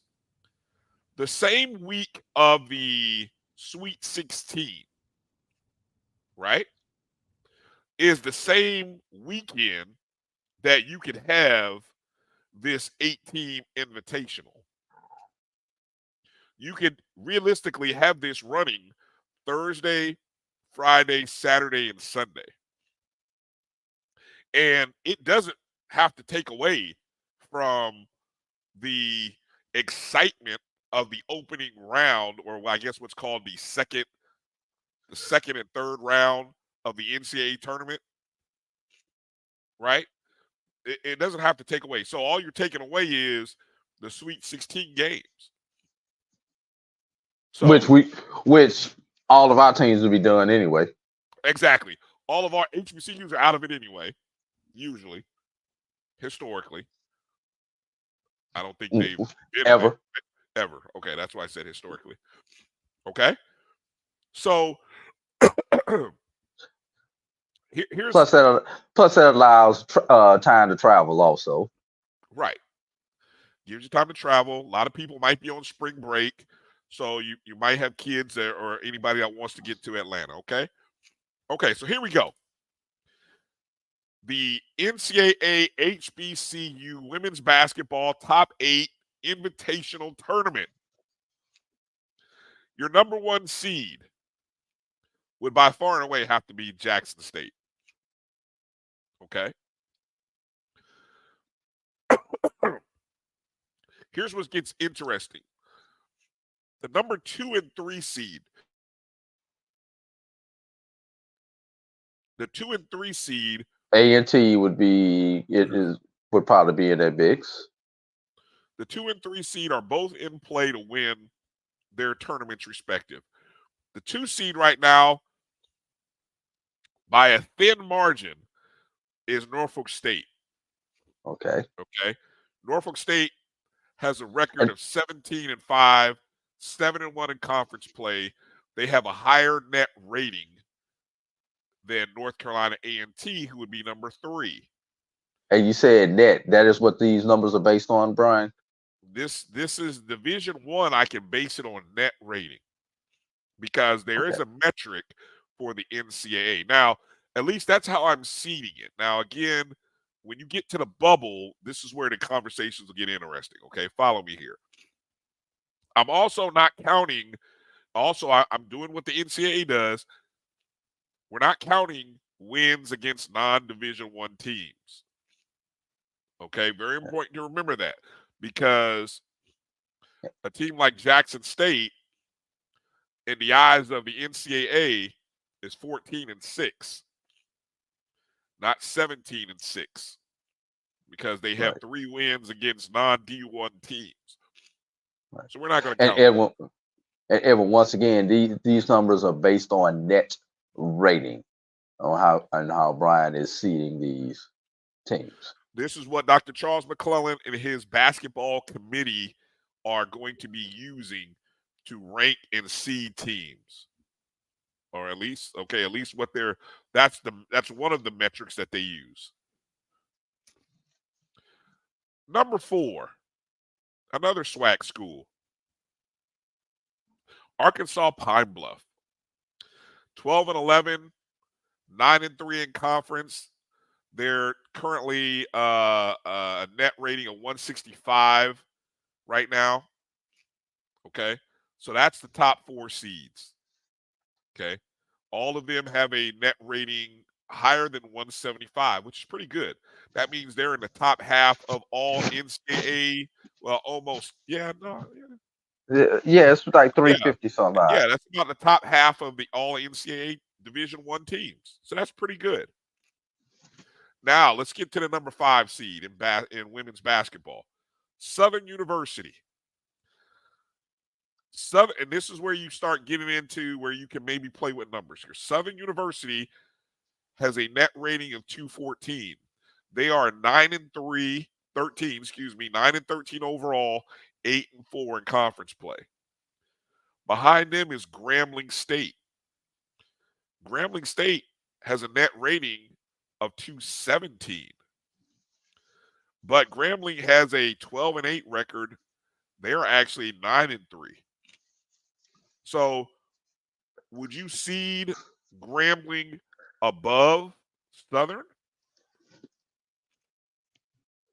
Give me those numbers again. Give me the net and then give me the records. Southern's net is 214. Grambling is 217. Okay. Separated by 1 game in conference play. Grambling has the better conference play, and they have a better overall record. I would go with the team with I would rank the team with the better conference record if they're coming from that same conference ahead. Okay. So you would put Grambling as the 5 and Southern as the 6 instead of vice versa. Right. All right. I love that. Especially if, and I don't know this off the top of my head, whoever wins that season series. Right, and that's coming up. And postseason tournament would factor into that. Who won the first? Should they be in the postseason in the SWAC tournament? I didn't look this up. Did Grambling? I'm going to assume Grambling beat Southern the first time they played. Just a hunch. Okay. Here's where the boy says it would work itself out because they still have to play each other. Right. Again. Number 7 seed in the women's bracket. Howard. Net rating of 234. 8-14 overall. 5-3 in conference play.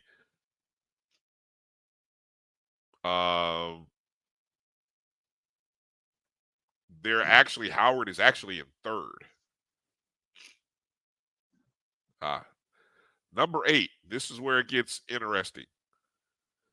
Bethune-Cookman comes in at number 8.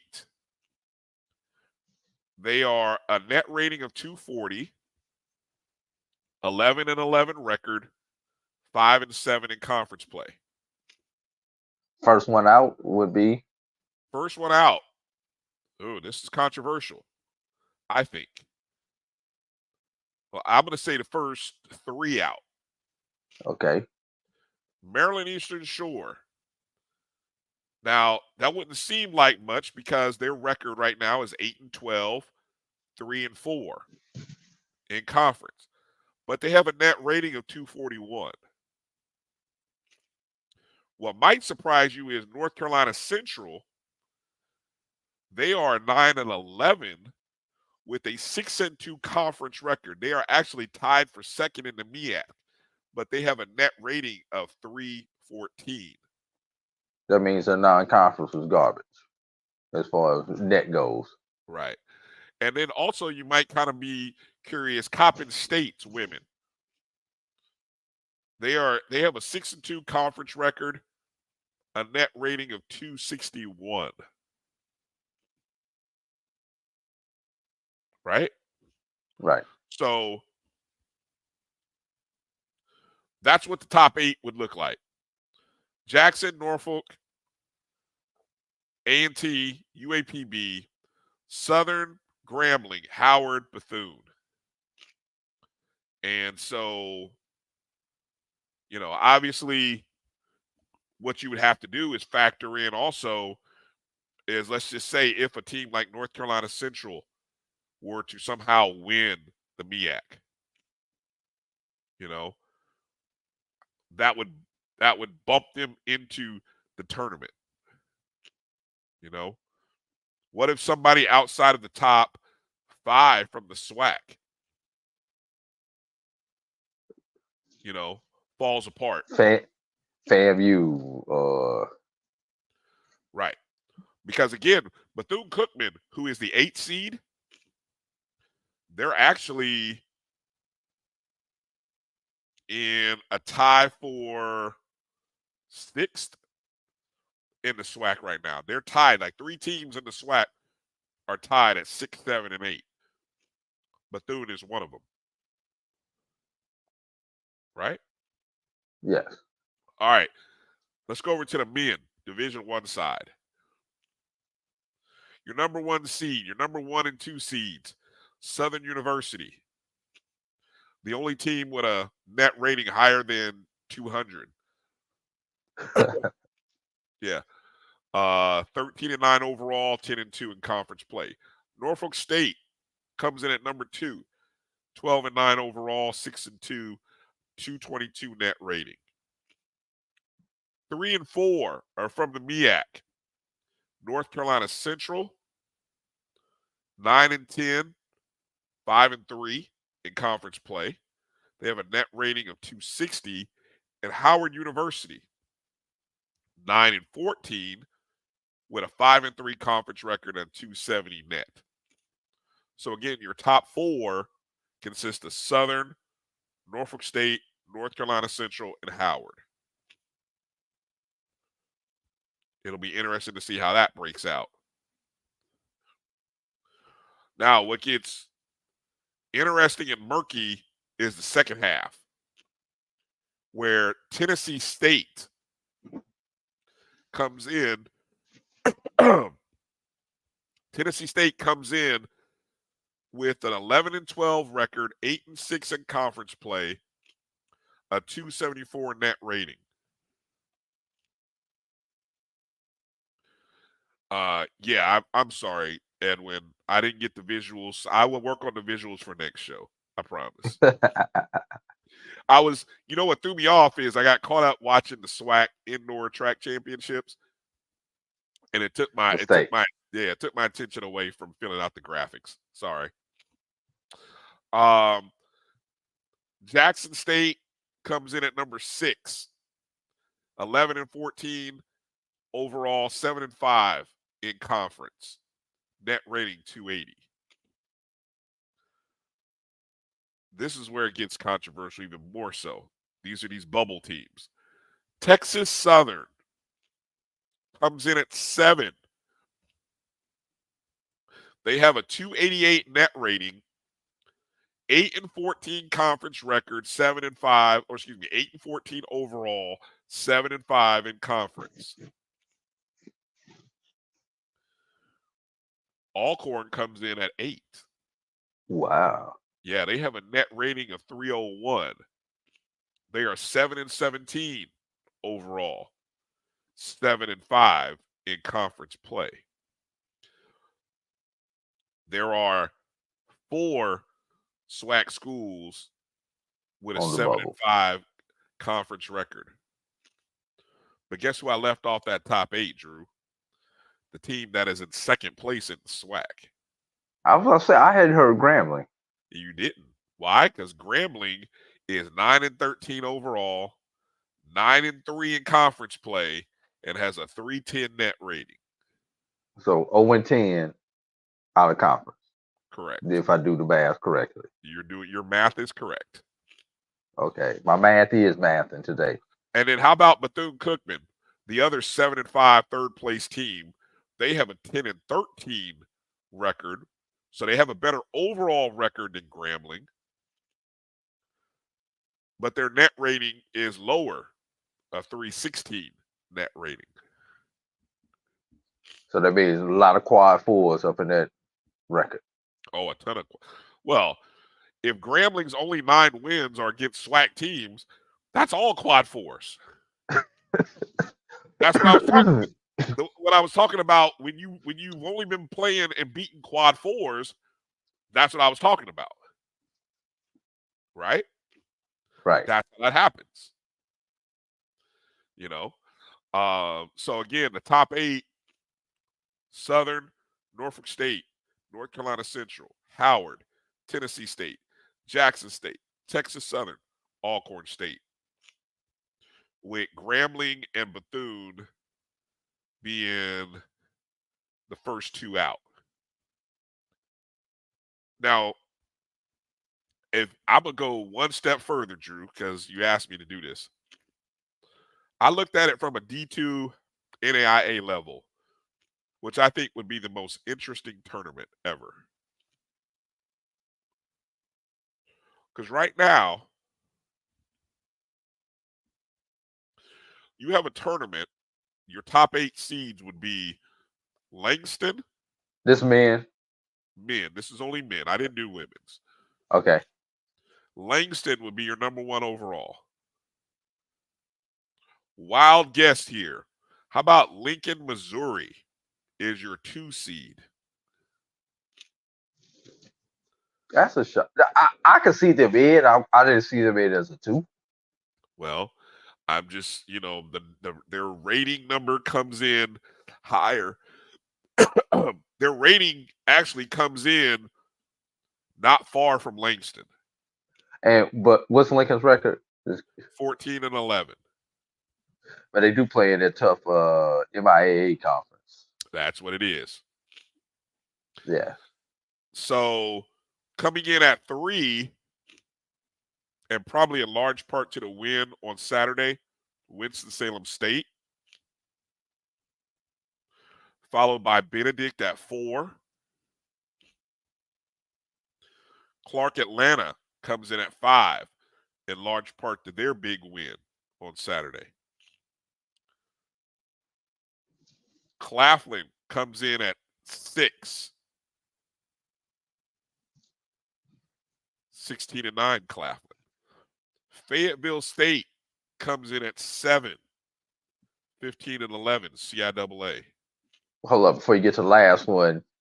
I'm gonna guess it's a school with the initials MC, but one MC who's having a good year is going to be left out, no matter which one you say. Am I right?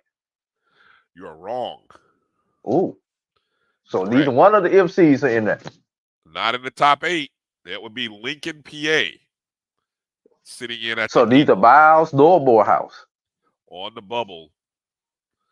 Neither Miles, Morehouse, I'm giving you teams that are either at 20 or sitting on the verge of 20. Miles, Morehouse, Talladega, Tougaloo, Xavier, Stillman, all on the bubble. A D2 NAIA tournament would be much more intriguing, even though it doesn't have the cachet names, than a D1. But yeah, because what you've got is you potentially, I mean, you have Clark, who has 22 wins so far. Talladega is 1 win away. Tougaloo already has 21 wins. Miles is 2 games away. Xavier is 1 win away. So you got multiple 20-win teams on the verge. So the question again. And these are based on ratings, Edwin. This has nothing to do with us. These are just based on ratings. Well, and this is not the BCSN rating.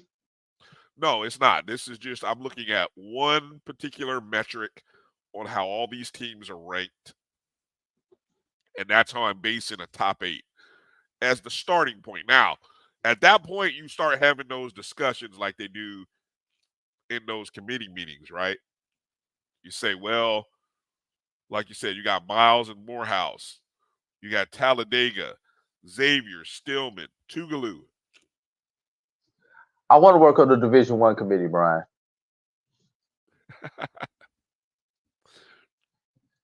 That D2 NAIA committee is a beast. Yeah. That's going to spark a lot of controversy. So, and you know what's sad about this, Brian? What's that? Even with what you just did, and we realize how many quality teams we have at both those levels, in about 3 weeks, we are going to be disappointed because what just happened, what I said, Miles and Morehouse, is going to happen to some teams who legitimately should be in their classifications tournament, be it the NCAA D2 or the NAIA. Some of our HBCUs are going to get left out. Right.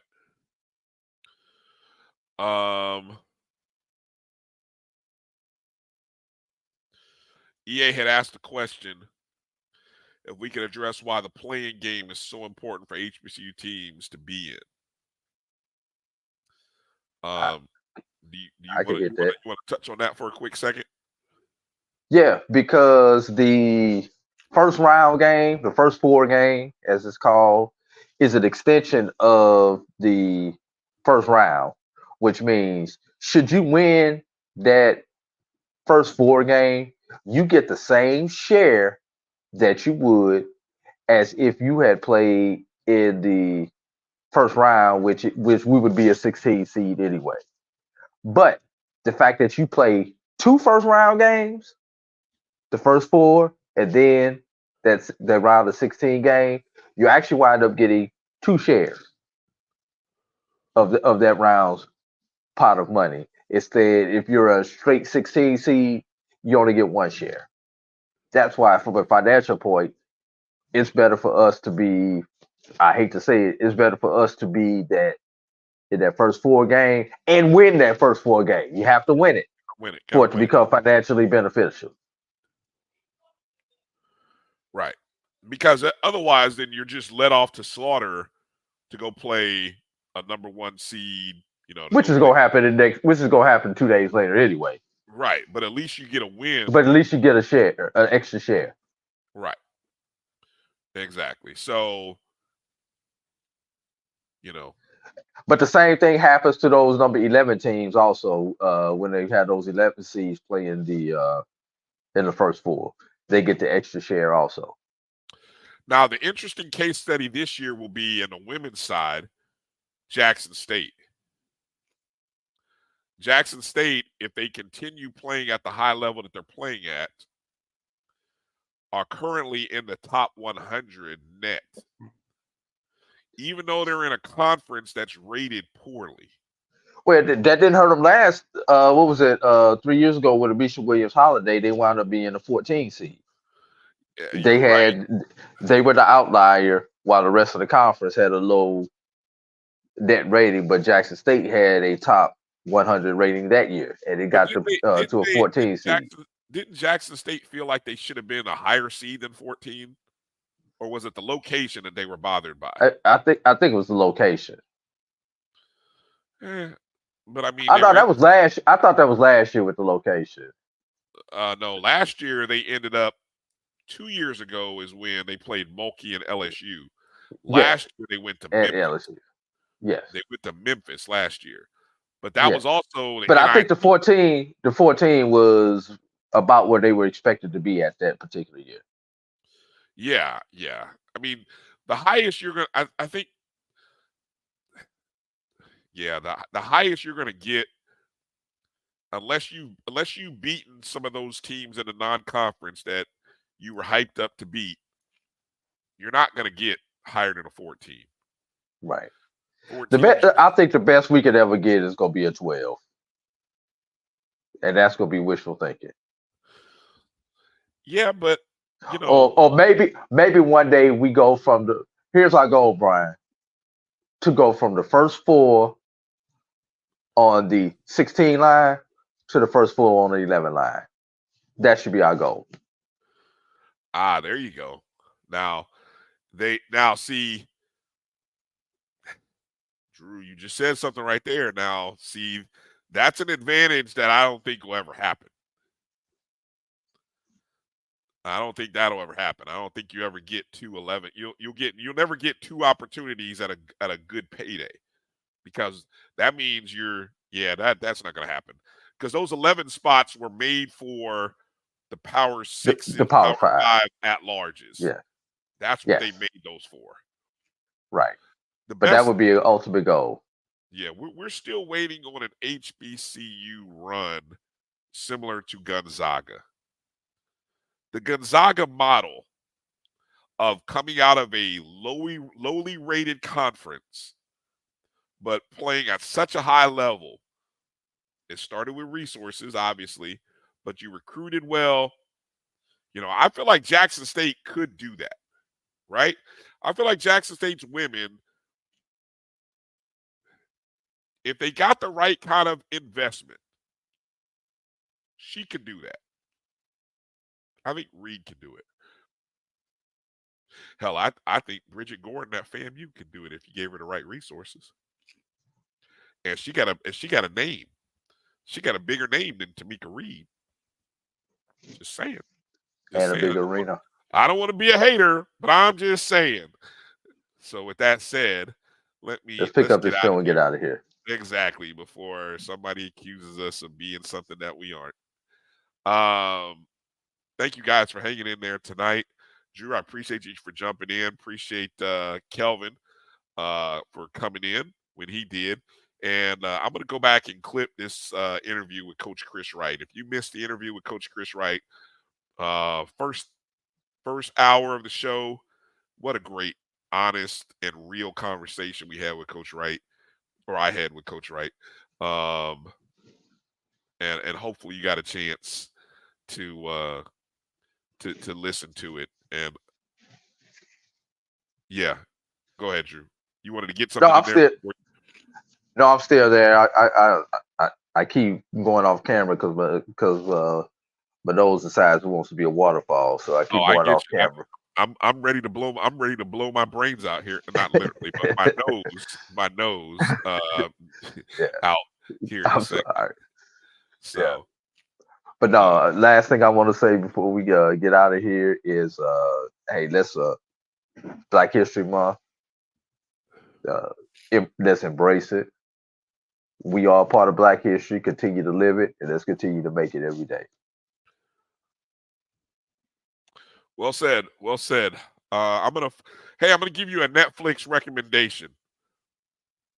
Go watch the series on Netflix called House of Ninjas. And no, I'm not talking about a show about us.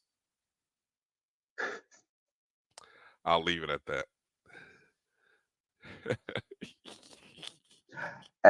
Go watch the We Are the World documentary. I forgot what it's called. That was pretty good. That was really good. That was good. I really, man, I had such a good time. I couldn't stop singing We Are the World for like the next day. All day I was singing We Are the World. I just couldn't get that song out my head for like a whole day. But that was a good documentary, man. Yeah. Great documentary. Good suggestion. So there you go. There's a Netflix recommendation from Drew and myself. We'll try to do one every week and see how that goes. But appreciate you guys for coming in. Appreciate you guys for sticking in the chat room. Hit the thumbs up. Hit the like button wherever you're watching. Subscribe. Make sure you're following the Black College Sports Network at MyBCSN1, the number 1. And go download the BCSN Pod Zone wherever you listen and download podcasts. Share the show with a friend. That's all we ask of you. If you don't donate, just share the show. Please share the show. All right, that's going to do it for all of our guests. Thank you guys for watching. I'm Bryan. That's AD. It's time to pick up and get out of here. We're gone. Peace out. Travel light, everybody. We'll holla. But you stay on hard.